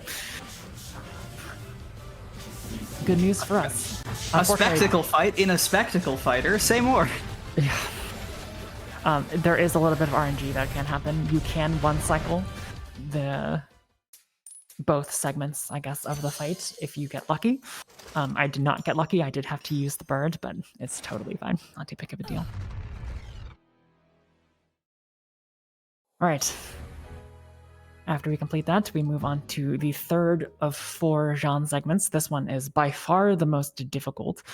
It's going to be taking place on an elevator that is constantly descending. Once it gets to the bottom, we have a boss fight against a particularly large enemy. And we're going to want to finagle this section of the game in such a way where we have access to the rocket launchers, or I guess 2 sets of the rocket launchers, before that big fight actually starts. That seems easy because we've been using this infinite rocket launcher thing, but you'll see here that there are no doors at the very beginning of this segment. What that means is that we don't have access to the infinite rocket launchers, so we will have to actually use skill. I'm sorry to say. Defeat in your voice. I know. Unfortunately, we are going to have to game. Sorry, go ahead. Yeah, you'll see the progress that we're going to be making on the right-hand side of the screen. And effectively, we want to make sure that we have access to both of our missile launchers by the time we hit floor B250. Until then, we're really just trying to make sure that these enemies don't slow us down by sort of activating these little terminals that you see in various places, like you see right now, that is slowing down the progression. We'll be picking up shotguns because they just do a lot of damage and have a fairly large area of effect, as opposed to the sort of bow that I was using before, which has a lot more ammo but is not as powerful. Why having more enemies on something that is going with the flow of gravity makes the thing go slower, I'm not exactly sure, but I guess that's a question for physicists. Physicists, I am sure, are very keenly aware of the Bayonetta 3 speedrun. Oh, I'm sure. Alright, and now we're gonna have to start doing some weird finagling with our weapons. As you may have noticed, we can only actually carry one weapon at a time. The problem with that is that we actually want to make sure that we have access to 2 versions of the rocket launcher. The problem in getting to that point is that we want to make sure that we destroy the box with the rocket launcher in it, but more importantly, that we don't... Yeah, this is interesting. This is going to take a while. What do I do about this? Let me finish my thought. We want to make sure that we're doing it in such a way where it's available to us, but we don't actually need to use it. I am at low health. Is that death? It is death. Yeah, so one of the disadvantages of playing on New Game Plus is that you must play it on Expert. You cannot play it on normal, or I believe it's called Assisted mode. The downside to that is that you are unable to use the normal 6 hearts that the game gives you. You are only allowed to have 3 of them. Generally not that big of a deal. However, it does become a problem sometimes We're gonna be doing the same dance again. I don't know if I like this, but... Alright, I hope you're ready to dodge for a while. Because I am not doing this in a particularly efficient manner. You were not kidding about either the difficulty or the Metal Gearness of what's going on. Yeah, I might actually die here again, which would be really bad. Why is the terminal not actually working in the way that it's supposed to? This is very strange. Okay, it's completely at a standstill now. I need to make sure that we let it keep going a little bit. Yeah, this is very bad. This is a very difficult segment of the run, unfortunately. Just because there's so many things to take care of. In an ideal world, what would have happened is I would have finagled this in such a way where there would be less enemies on screen, so that when enemies did start to slow down the ship, it didn't actually slow it down to a complete halt. I did not do that. I will be honest. So we are left with this very strange, very slow way of completing this segment. Alright, whatever. We got to the boss fight. Are you Nicely kidding done. me? That's Wait, death? oh, I died in the transition. That's, really dumb. wait, oh, but it spawns you back in the transition. Let's go. It does, but that's actually not good. I would have actually preferred to have gone beforehand. The reason being is that we don't actually have access to those 2 rocket launchers that we've been preparing, so we have to do the fight in a slow fashion now. Ugh, that's actually really horrible. All right, you got this, Variety. Chat is sending love and energy and pivoting energy your way. You've got this. Yeah, so the reason that this is bad is mostly because of what you're seeing right now. We want to make sure that we avoid him going down below as much as possible, because even if you take out all of his health, the property of him being down below is that he will not sort of grant you the congratulations, you beat the fight, until he goes back up to the top of the screen. As you can see, his health bar is completely depleted, but he will not actually let me enter this phase of the fight, which is the ending climax segment. So yeah, I apologize for that. That was fairly bad. But it should be okay. Honestly, this run has been going pretty okay, so we should still be reasonably underestimate, I hope. That lost, I think, around 2 to 3 minutes. And I've been consistently getting around 2 13s or 14s, so albeit a little slower, if we are, I think we should be fairly on track to getting a 220. Awesome. Well, very well handled. Nice magma bath for that boss. Yeah, nice Terminator 2 reference. So yeah, again, I apologize for that. Wasn't my best performance ever, but we did get past it, which is the main thing. There's really no backup strats to that, which I think is probably the worst part. You'll see that once the boss fight actually lands, that the terminal that you use to get weapons is just it just goes at a ridiculous speed. Unless you have the timing of a god, you're really not going to be able to get rocket launchers consistently. So I just sort of have to gamble to make sure that I got the right weapon. And I did at the very end, but he had already gone to the bottom of the screen by that point, so it didn't really matter. Now, because we're playing on New Game Plus, we have this really interesting thing that we have access to, which is the menu. As I've said before, you actually do have access to all of the abilities in the standard game when you embark on a New Game Plus run. And that also means that you have access to the menu, which doesn't seem like it's actually that impactful, but what it does actually mean is that I can sort of preload where I would like my cursor to be. And the reason that's so important in this particular instance is because it lets me turn off one of the abilities that the game forces us to get once we've completed the Strider fight all the way back in Chapter 7. It wants us to give us this thing called Crystal Feathers. And Crystal Feathers is... I think it's supposed to be sort of some sort of allusion to the fact that we have access to this fairy form now. It's really bad, though. You've seen the power of the grappling hook, how far it takes us, its sort of efficiency in getting around terrain, and Crystal Feather effectively takes that all away from us. So the first thing that we want to do as soon as we load into this chapter is get rid of Crystal Feather in favor of our grappling hook. It's just way better for the speedrun.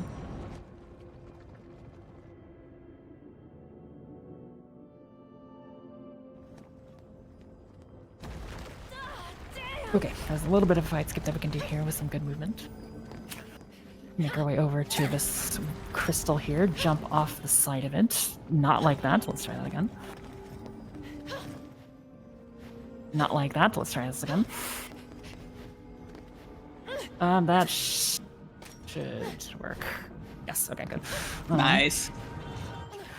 Fight skip is here. We want to make sure that we go all the way around to the left side of the arena so that we don't trigger the fight. And then we can sort of rush ahead of this orb thing here that's trying to sort of guide us on the correct path by skipping across this chasm.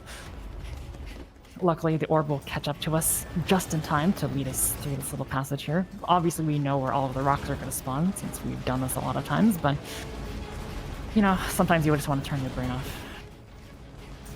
Actually, I did encounter something really awkward when I was doing a D-rest for this particular event.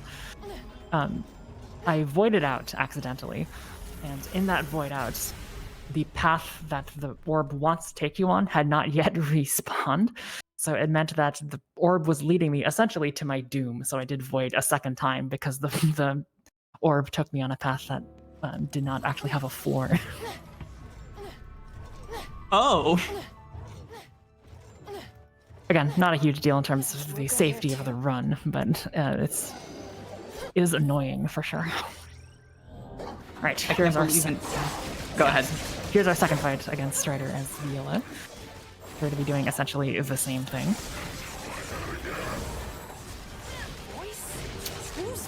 All right, good. So we got past the first phase without him going to that dimensional attack that I was really dreading the first time we fought him, which is really good because that means he's primed to do it in this second phase. But because we've done it so quickly and we have access to this fairy form, we can effectively cancel his ability to use that dimensional version. The dimensional attack, like I said, is really annoying because it makes it so that you don't get to see the attacker 50% of the time. And by using the fairy form and using that consistent slash attack over and over again, what happens is that he gets stunned consistently. So there's no real fear that he's going to sort of muscle through your attacks and use the dimensional attack regardless.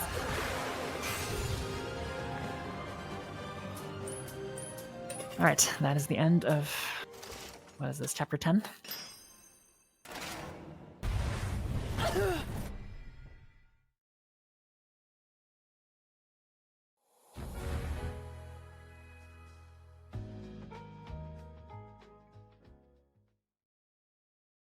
So yes, we are now in, I'm not exactly sure what year. I think it does say. It's sort of 1800s, maybe early 1900s era Paris, which is a bit of a difference from the modern Tokyo and the ancient settings that we've been exploring thus far. But this one's very interesting. Looks very pretty. And chapter 11 is going to open with another fight using our gigantic train powers. It's going to be basically the exact same fight as the one that opens chapter 4, I believe. Basically just going to wait for him to spawn, get rid of that light blue hue, and input a lot of things.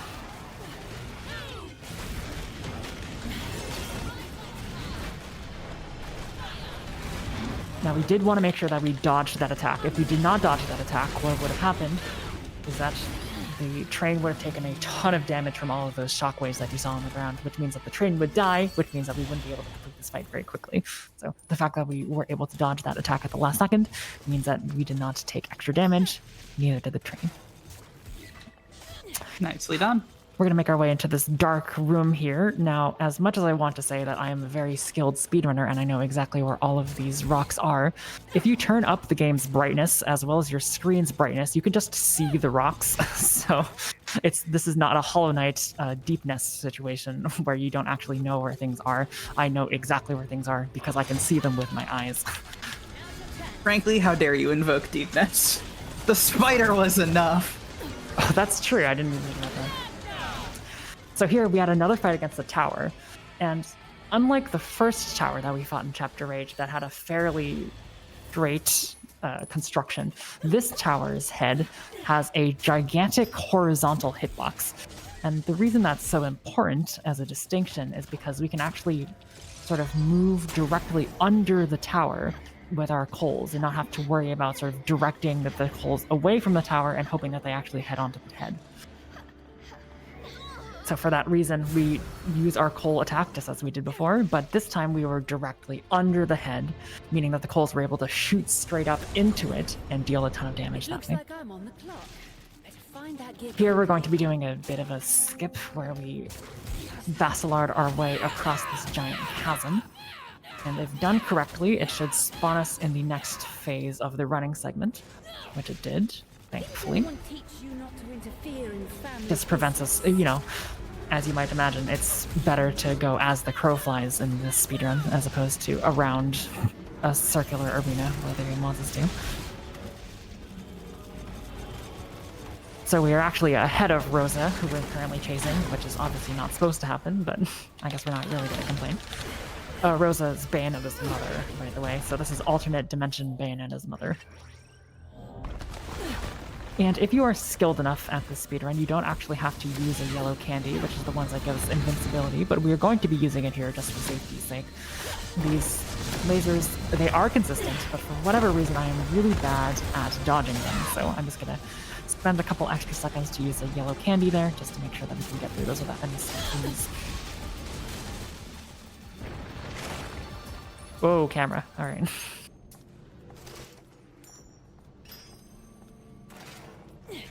Alright, running forward, we have another fight against a big man, and you know what that means. We get to use our train again. Interestingly, we want to make sure that we don't actually summon the train immediately, because he's going to do this little burst attack there. That burst attack is interesting because it just it doesn't deal damage to Bayonetta per se, but if there's ever a time where Bayonetta gets hit by something, the game will treat it as, hey, you got hit, take away your demon. So we want to make sure that we wait for that attack, because it's actually kind of hard to dodge properly. So we wait for that attack, then we can go into our train combos. We're going to be fighting Rosa here, actually. And to do that, we're going to be wanting to set up a very difficult to control skip. It's essentially just using the train, but because we're aiming for such a small enemy, it is actually sort of hard to get the train directly inside of Rosa, so hopefully this should have worked. Unfortunately, it just missed the mark. So that means we're gonna have to be using the demon arts again. Alright, The forbidden mech suit. Yeah, the forbidden mech suit. It was actually super close. I didn't give myself enough credit. It's really important that you either immediately get rid of Rosa with the train combo, or that you're able to follow it up very quickly with some other form of damage. I prefer the mech. The reason for that is that if you don't, she goes into this extremely long segment of fights where she first disappears behind these doors, and you have to sort of play a guessing game as to which door she's behind. And then afterwards, she summons a sort of marionette to take care of you, which only happens after a cutscene as well. So we got to avoid 2 cutscenes because we were able to get that quick kill fairly nicely. Unfortunately, this is yet another auto-scroller segment with this flying bat creature, so if you got any announcements, now's a good time to make them. Absolutely. I have here a $5 donation from Well Since We're in France, which has no comment, but did go towards doing me personally a solid, towards the French option in our Dead Space 2 language bid war that is open until the start of that run. So you've got, you know, the last leg of this run, the final few chapters, plus Wolfenstein. German maintains its absolutely commanding lead, but well, since we're in France, whoever you may be, I see you and I love you. Por favor, quiero oír español.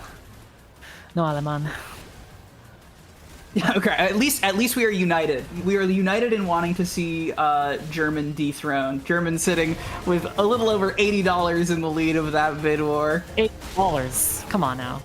Yeah, exactly. This is what I'm saying. With the power of Spanish and French combined, we can absolutely overtake them. If we team up together, we can at least go toe to toe with German.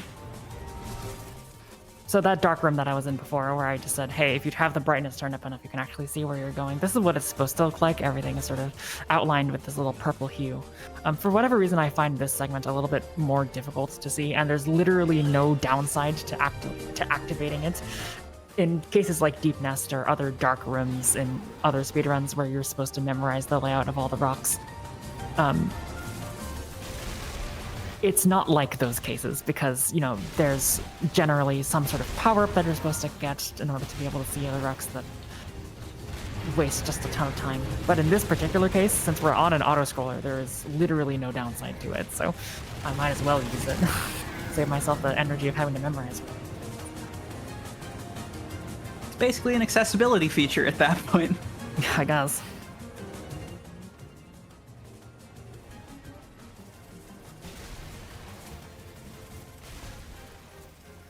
Yeah, we're just sort of So yeah, while we're still vibing our way through the controlled auto scroller, I guess you talked a little bit earlier in the run about the sort of development history of the game, and you name checked a few notable runners. This game has only been out for a couple of years. How much would you say the like routing and the understanding of fights and stuff has evolved in that time? Maybe less the controlled auto scroller segments. Yeah, so Bayonetta speedrunning is regrettably actually a fairly small community for as iconic of a name that it is. I guess when I first entered the community, I would have expected a lot more runners to be part of it. There aren't actually a ton. Bayonetta 2, I think, gets the fewest runners. Bayonetta 1, and it gets the most, and then Bayo 3 somewhere in the middle. The routing and fight understanding efforts of this game have mostly come as a result of Ace Krana and Call Me Breathing Bomb, who have done just a lot of work in finding optimal ways to do fights in ways that I'm very thankful for, because that means I don't have to do it myself. I just press the buttons. I don't find the cool things. I just press the buttons. I mean, being able to execute on the cool things is just as much a part of speedrunning as being the person to unearth them from the lab. Indeed. Speaking of pressing buttons, this fight sucks. So I'm basically just mashing the shoot button whenever the second to bottom segment is opened. And then whenever that top segment opens, I want to shoot a bat from myself into the top segment. That doesn't sound like it's that big of a deal, but it's really hard to tell when it's going to open. And when you're sending that bat into the top segment to do damage, if it gets intercepted by one of those mechs that are also currently flying around to try to get me, it will sort of lock onto those instead. Really, really obnoxious. Thankfully, I don't think it actually happened at all in that particular instance, but it can really slow down your fight. Doing the shots onto the second to bottom segment does do damage. It's really slow. We want to see that top segment open as much as humanly possible. Just kind of an obnoxious fight that involves a lot of mashing. I once again reiterate, 2024, we're taking care of our hands, gamers.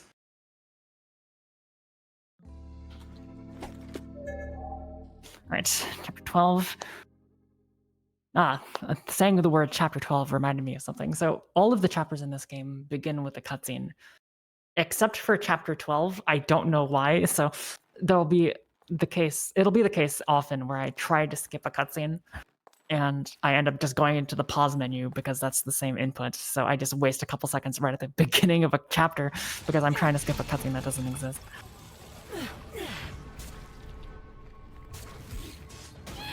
The same thing happens in Bayonetta 2, which is another game that I speedrun.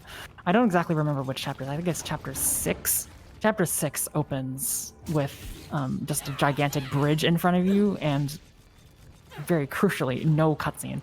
So that game is fairly optimized in comparison to this game, so losing a couple seconds in that game is significantly worse, and I still fall for it sometimes, even though I'm supposed to be a good runner of that game.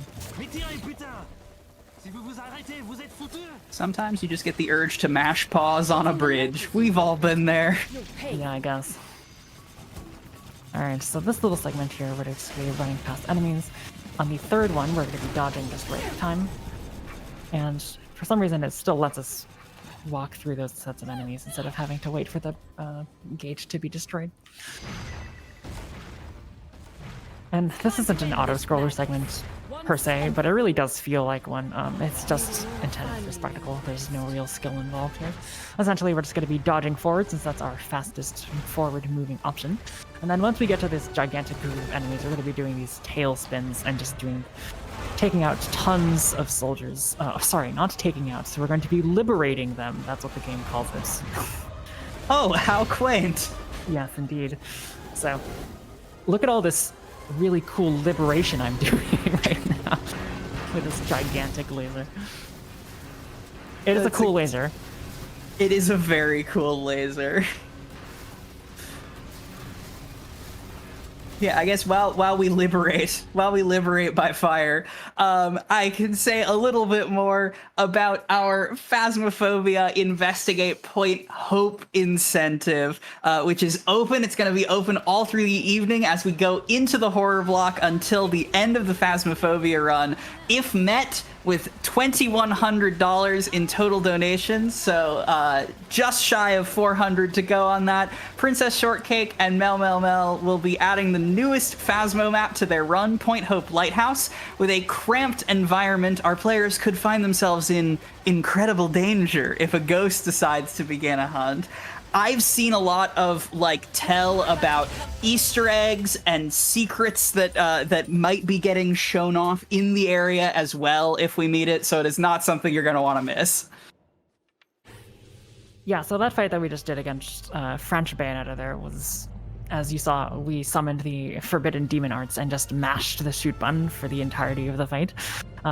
The game wanted to transition into the second phase of the fight at the very end, but luckily you're still able to actually attack during that little cutscene there, so we were able to just sort of skip the second phase entirely by attacking during the cutscene with our yo-yo attack. And now we have this... I guess I shouldn't really complain too much. Compared to Rock, Paper, Scissors and Bubbles, this is one of the final on-rail segments of an area that doesn't actually lose you any time, but it is really obnoxious to me for a fair number of reasons. If you were expecting a rhythm game in your Bayonetta 3, then maybe you just have more foresight than I do, but I certainly did not expect this the first time that I played it.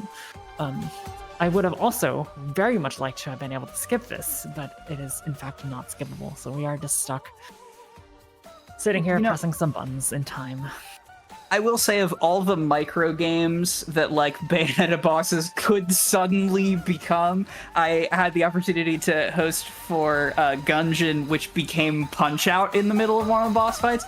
A rhythm game in Bayonetta feels at least a little bit more on brand. Yeah, that's actually a fair assessment.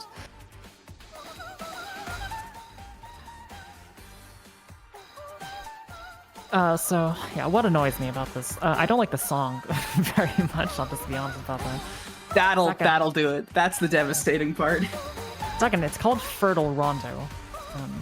But if you know anything about classical music theory, this is not a rondo. I don't think there's any possible way that you could possibly analyze this as a rondo. So it just uses the word rondo to evoke, I guess, some sort of professionalism or high classness. Sort of Next Next, you're going to tell me that Symphony of the Night isn't an actual symphony. I don't know if my heart can handle it. I was just about to say, kind of like a Castlevania title. Perfect. Third of all, it's not actually, it's not a very precise rhythm game. There'll be times where the enemies that are flying at you will fly at you supposedly in perfect duple divisions of a beat. But like this. Like they're flying at me at weird, it's not correct. It's not a correct division of the beat. It's just, they're flying at you a little bit too fast. So it just really throws me off. This entire segment was, again, for the spectacle, I'll accept it. It's fine, but it's really obnoxious to me. But Nintendo, Platinum, I hope you're taking notes for Bayo 4. Yeah. Think of the musicians. Yeah. I just decided to tank a bunch of damage at the very end because we have just so much health that it doesn't really matter. You cannot just tank all of the hits. I did try that, and if you do happen to die during the segment, you have to start all the way at the very beginning, and it's a pretty long segment, so we definitely don't want to subject anyone to that. I don't know, chat's dancing.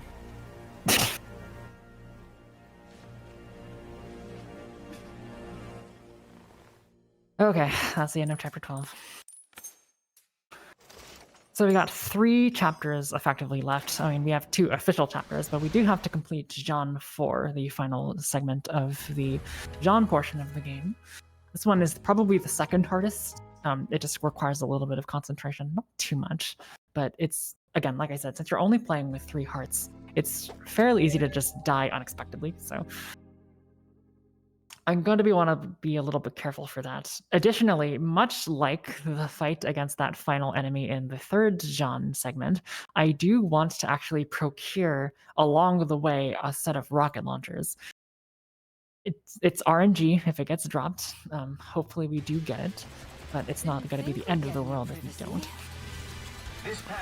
All throughout, we're going to be wanting to drop grenades behind us so that enemies don't get the chance to come in front of us. If they come in front of us, they become really obnoxious because we don't really have a lot of really good ways to take out enemies that are in front of us. So we're going to want to be in front, I guess, of the enemies for the vast majority of this segment. Otherwise, enemies will just be really obnoxious to take out. These little pirouetting guys are probably the worst.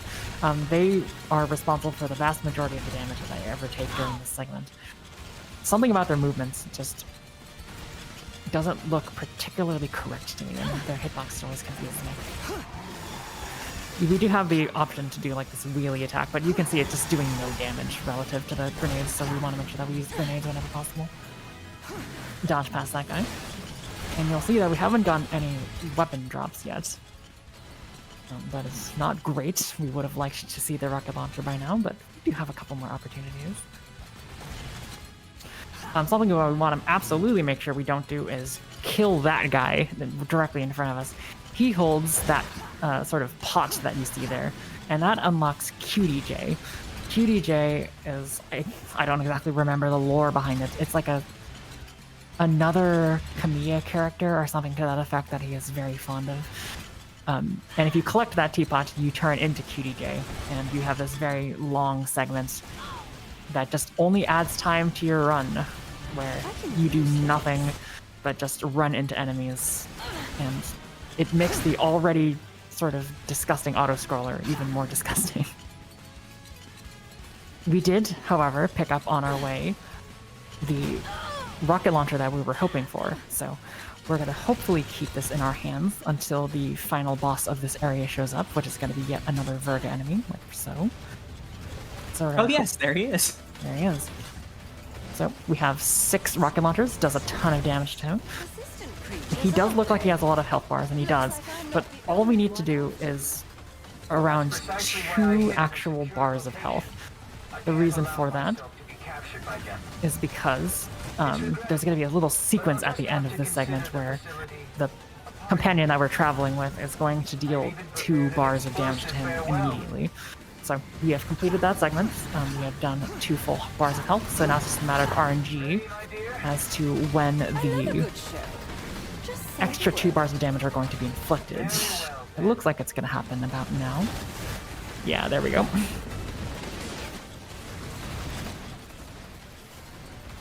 Just drop some extra grenades behind us, and that should end the fight. Nicely done. Alright, that was a fairly good Jean 4. I did take 1 damage, but taking damage is not actually that big of a deal. It's dying that's a huge deal, so it's okay to tank 1 or 2 hits when you know that you have the opportunities to. Okay. GG. No one panic. No one panic. No, much like other Bayonetta games, this run does in fact have fake credits. Although I guess to the developers' defense, it's not fake credits necessarily, it's sort of signaling the end of the Jean segments of the game. We do have 2 more chapters to complete with Bayonetta, after which there will be 1 more set of legitimate credits. So if you got announcements to make as we sort of wait our way through this one, go for it. Yeah, absolutely. I mean, I love a good credits fake out, I guess. But time-wise, how much more time would you say we have left in the run, Variety? That's a good question. I would say hopefully not any more than half an hour. All right, so about half an hour left in the run. This is my formal, nay, my humble request to you, chat. I want to displace German's lead in that Dead Space 2 bid war. We've back and forthed about it a couple times over the course of this run to the first set of credits, and yet tenaciously it has held on with a $53 lead over Spanish in second place as I think Variety's ideal choice for that bid war, and French mine in third with just 5. We've got about a half an hour. I know we can do it, and all of the donations that go towards that bid war will also be accelerating us towards that Point Hope milestone at 2100. I believe in you that by the time the credits come back up on the screen, one of the two of us will get the opportunity to pop off about it. And no bias, but it should be me. Oh, come on now. You have a lead. Spanish has a $25 lead. Well, let's keep it that way, Chef. Wow, okay. All right. That ends the fourth and final John segment. Good riddance, if I do say so myself. And we'll move on to Chapter 13. You might remember me saying at the very beginning of the run that Chapter 13 features an extremely long cutscene at the very beginning of it. Mercifully, the moderators have let us skip that because the only thing you do is click one button prompt. So we will be beginning Chapter 13 at the second checkpoint, which is in the Gugunga section.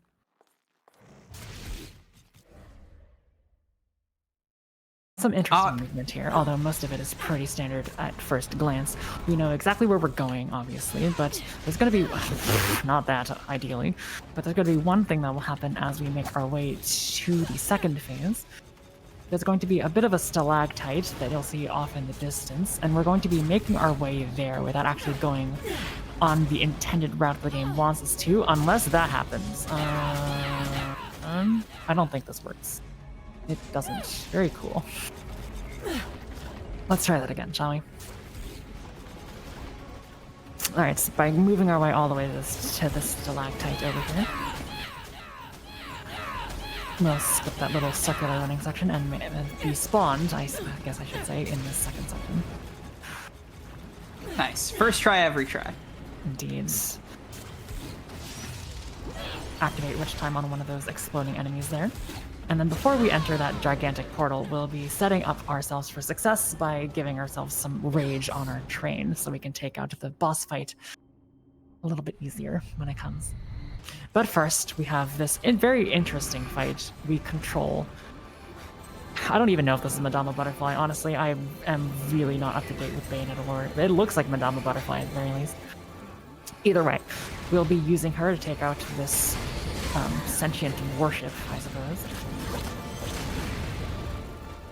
And we're going to start off by activating a lot of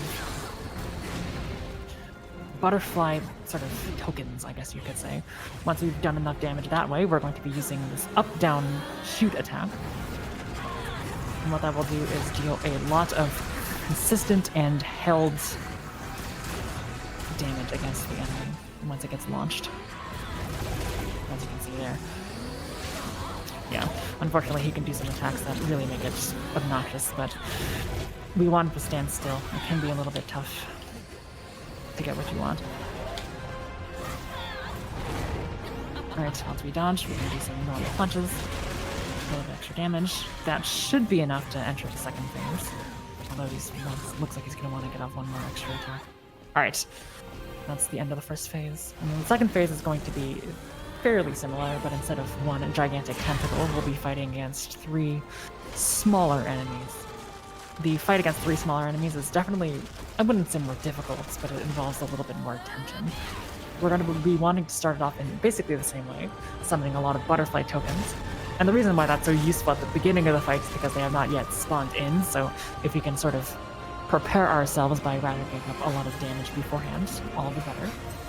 We just have to take our time. Here they are. Alright, now that they've finished their entrance animations, we can just enact some contact damage, I suppose, on the enemies.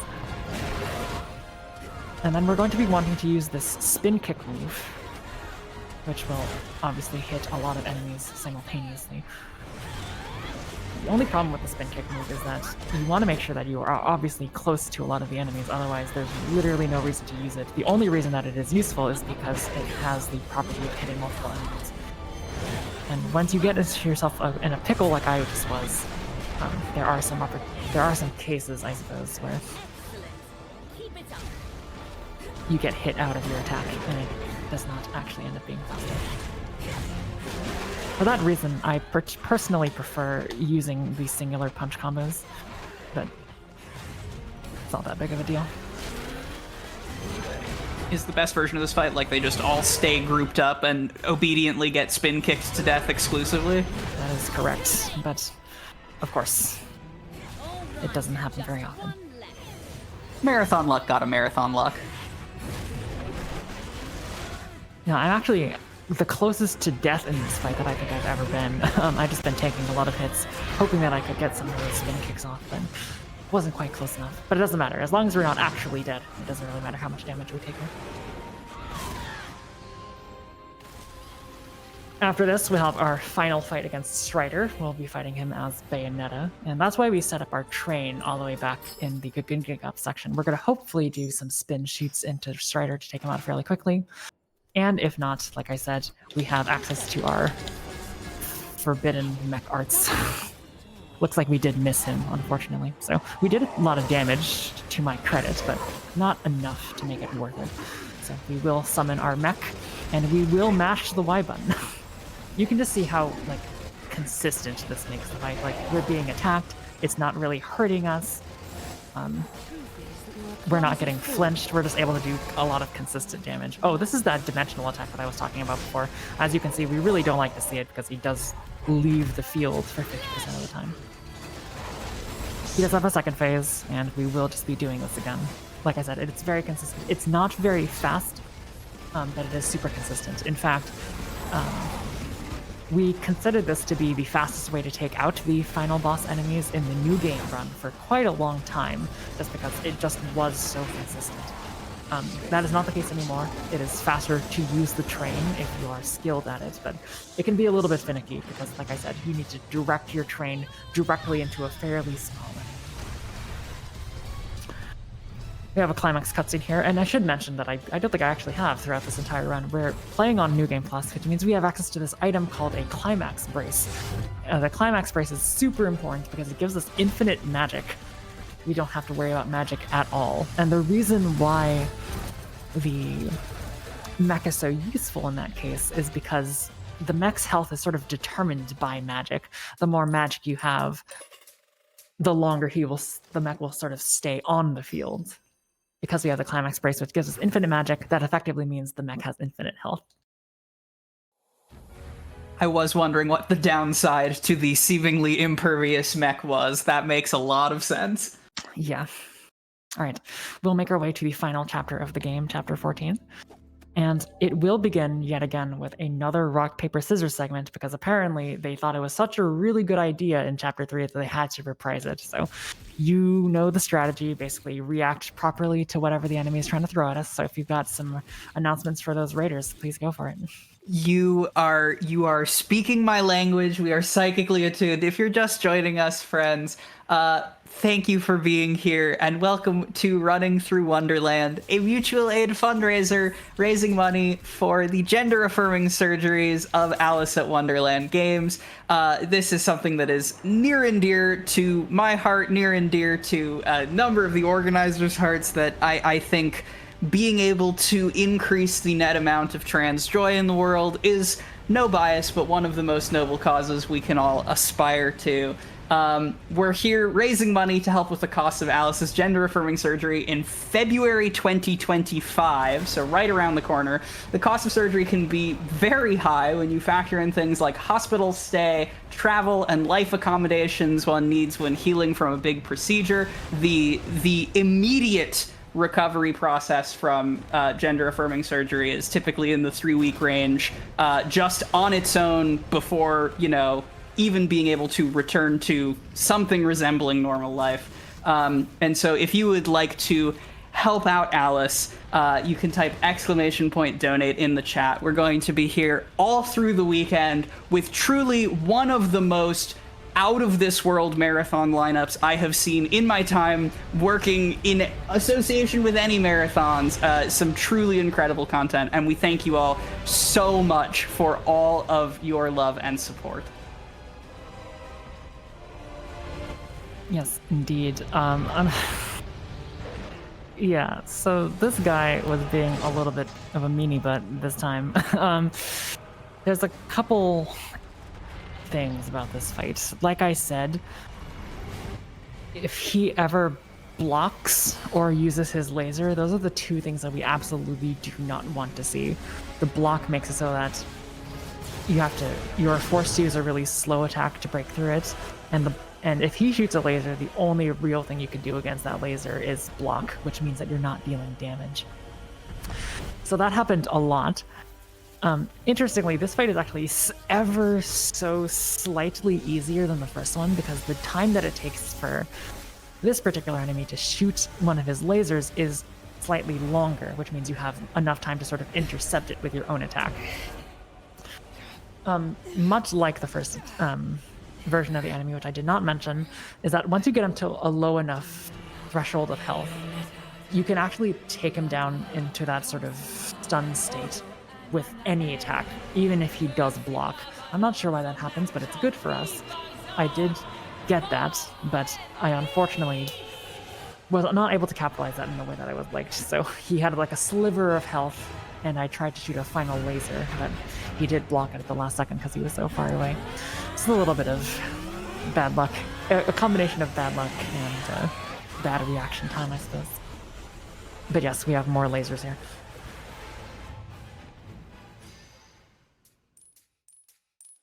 I know it is easy to potentially get desensitized to the spectacle when speedrunning the game for many, many hours, as I know you have, but, like, yeah, this is a whole spectacle, huh? I'm sitting here just like a kid in a candy shop, like, ooh, lasers dropping trains on people, let's go! So I took a gamble that was not a very good gamble. I made it so that I activated the rage of my train a little bit more than I probably should have, and now he's in his rage state, which means that he'll be doing a lot of damage, yes, but then he'll die immediately afterwards. So, not very good planning on my part. It does make this first phase very slow. It's possible to make it super, super duper fast if you are able to unleash 2 train combos on him, but I just missed the mark a little bit there. We'll get to see our good friends, the dragons, yet again, from all the way back into Scale's fight in Chapter 9. They are extremely susceptible to attacks. Like I said, their defense is fairly low. And we'll be hopefully making use of that here as we just completely eviscerate all of these health bars that you see.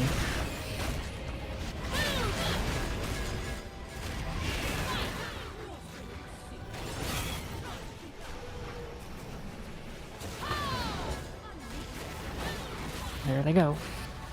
Wow. We will get one more rage tick, and then we'll hopefully get what we couldn't quite get the first time, which is a lot of damage, a lot of train damage on Singularity here. It's pretty good. Let's try it again.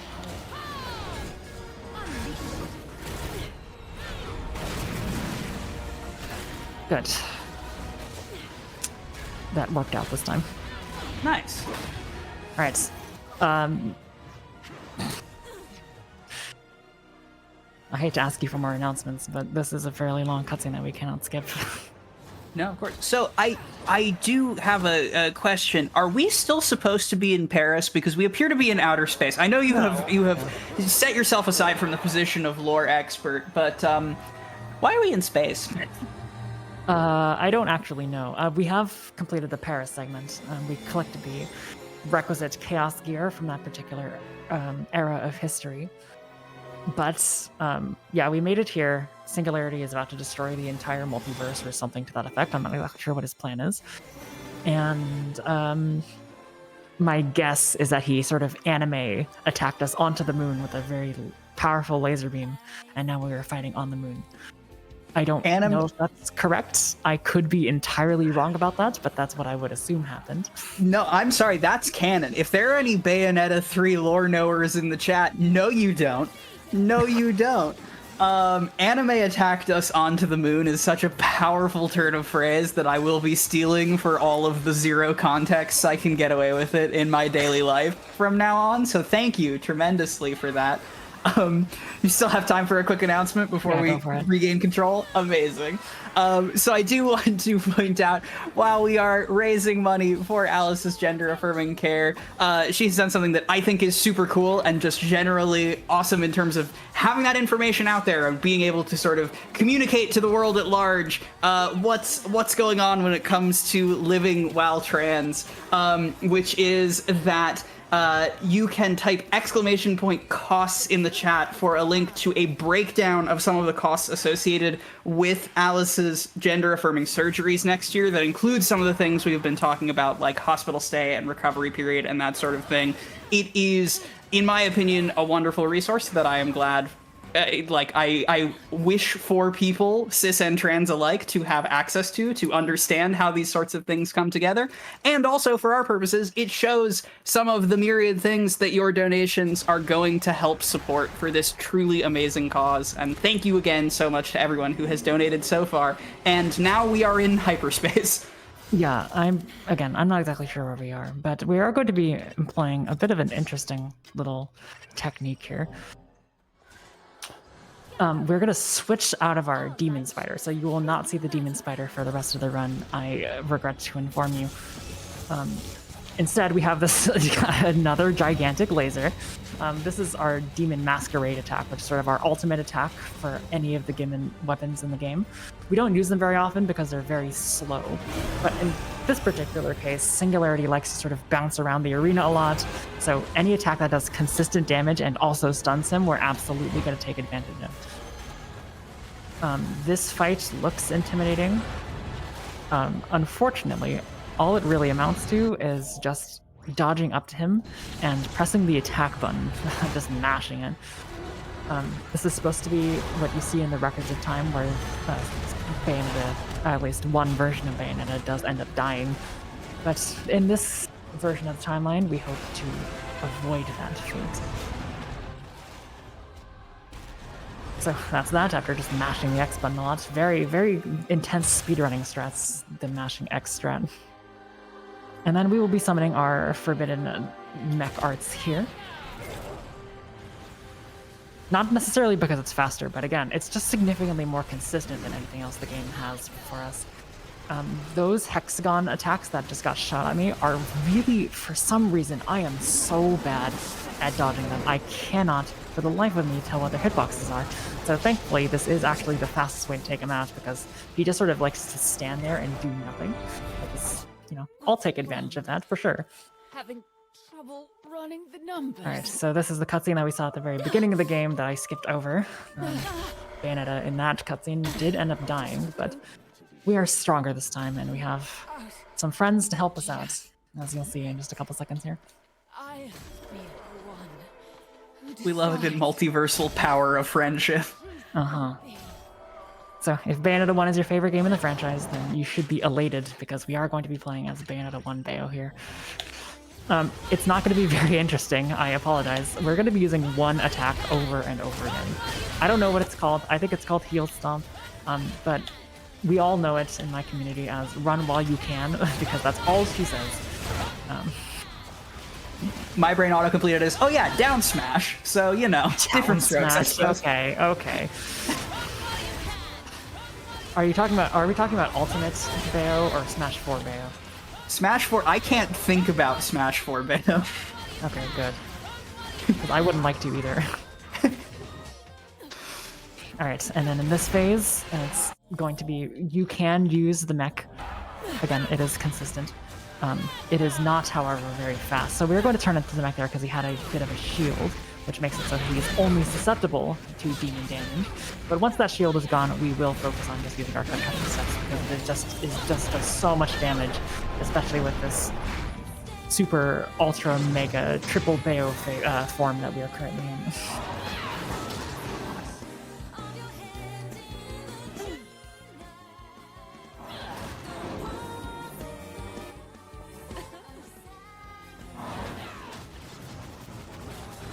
we have a couple more health bars to go.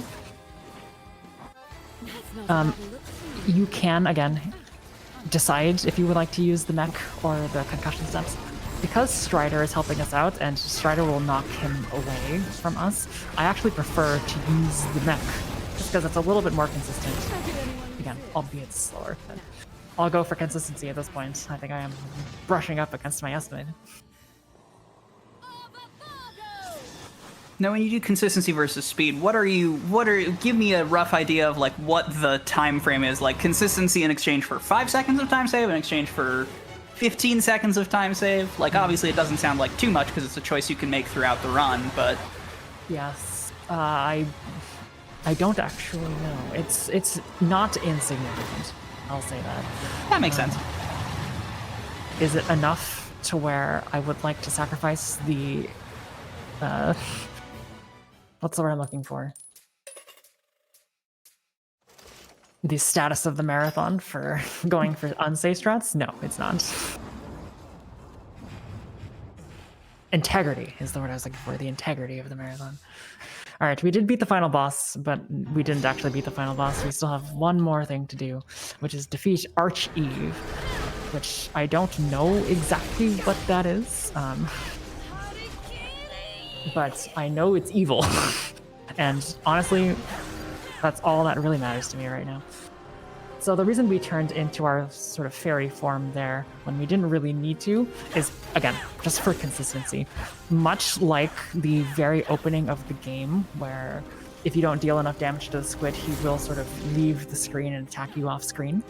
The same thing can happen there. He'll sort of leave the arena, which is obviously really bad. We do not want to see that ever.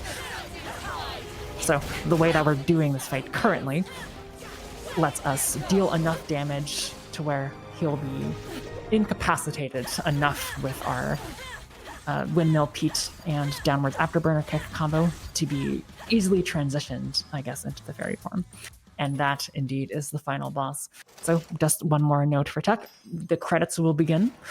Please do not stop the timer. The timer does not stop until I have landed the final blow on the enemies.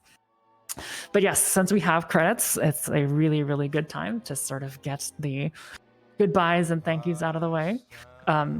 Obviously, thank you to the organizers of this marathon for inviting me. It's been a pleasure to be able to support a good friend.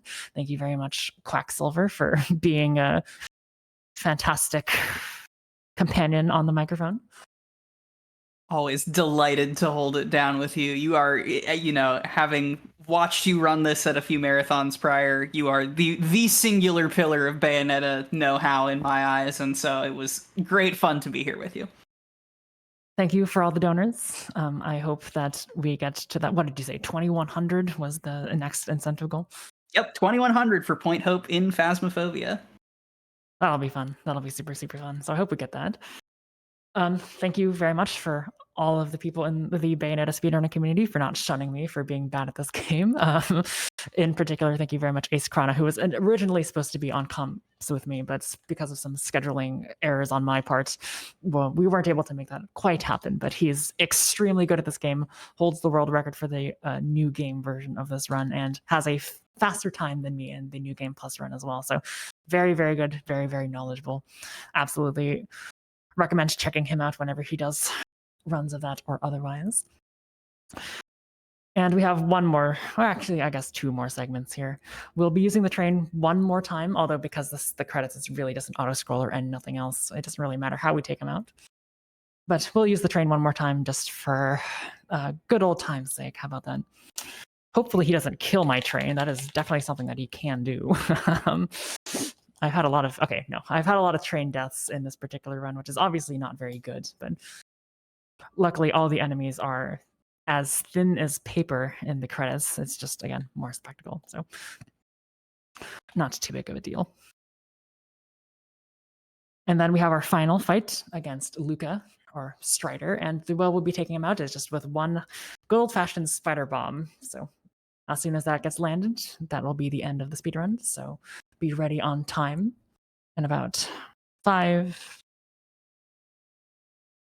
4, 3, 2, 1. There we go. time. GG. What a commanding run.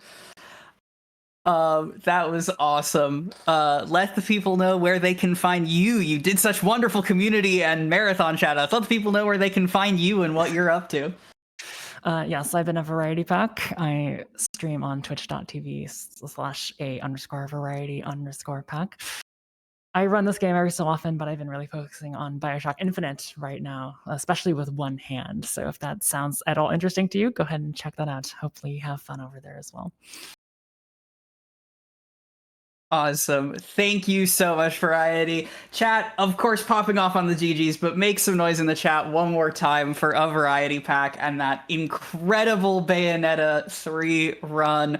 Holy spectacle. That is the understatement of the century. It does not capture my feelings, but it is what just happened.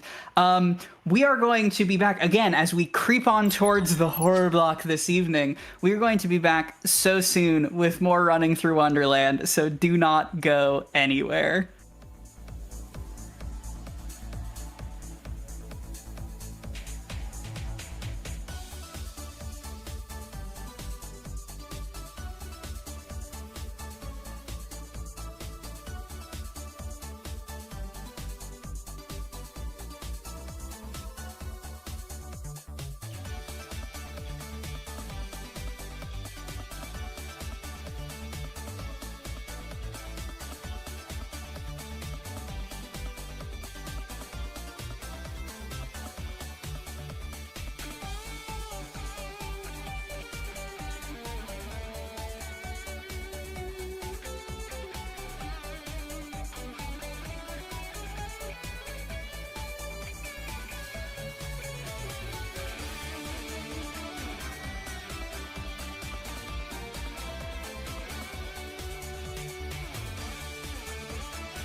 All right, friends, welcome back to Running Through Wonderland, a mutual aid marathon benefiting the gender-affirming surgeries of Alice at Wonderland games. Friends, we have come to the end of my time on the host mic for today, and I have been up here a little bit across the past 2 days, and I'm sure there is going to be no shortage of this across the rest of the run, but I would just like to say, as I pass off the mic to the incredible Clockwork Ophelia, who's coming in for a second, thank you so much to the event organizers for increasing the amount of trans joy in the world. it is something that I think a lot of us as speedrunners and generally fairly queer people, I know you, I see you, chat, think about a lot as we are all sort of in this together, and truly it is deeply meaningful. I'm sure we will do a lot more of that exact sort of thing when the marathon concludes, but thank you, genuinely, from the bottom of my heart. And with that, let's get some horror up in here, or let's move closer to some horror. I am so thrilled to be passing off the hosting to Clockwork Ophelia. Ophelia, tell the people what's good. Quack, thank you so much. Y'all in chat, please give some love for Quacksilver. She is such a fantastic person, fantastic host. I can't follow her up because she's just that awesome. Now, we are going to be getting into our horror block shortly, and I know I am chilled, I am thrilled, I am ready for lots of incredibly chilling games tonight. We've got a great lineup. Now, we do have a couple things that I would love to talk to y'all about first. I just want to talk to you about Alice and why we're here. This is a mutual aid fundraiser for Alice at Wonderland's gaming. Alice is a variety speedrunner with a love of platformers and horror games, which is fantastic given our block coming up. And she is studying psychology and neuroscience. She has 2 dogs and a gecko, loves cooking, painting, anime, and art.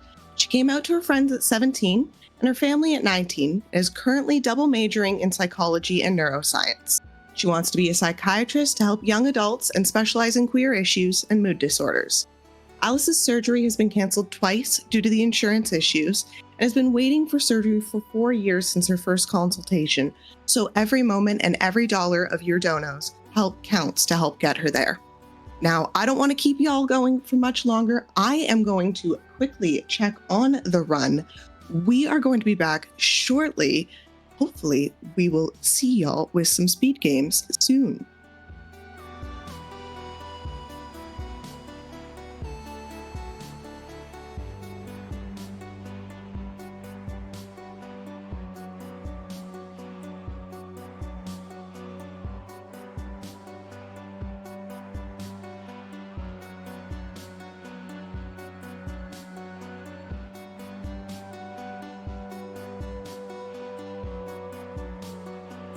Now, chat, I do have a little thing. Please don't panic. Chat, do not panic. We have one little thing that will be going on, a small technical issue, but we will be back very, very shortly.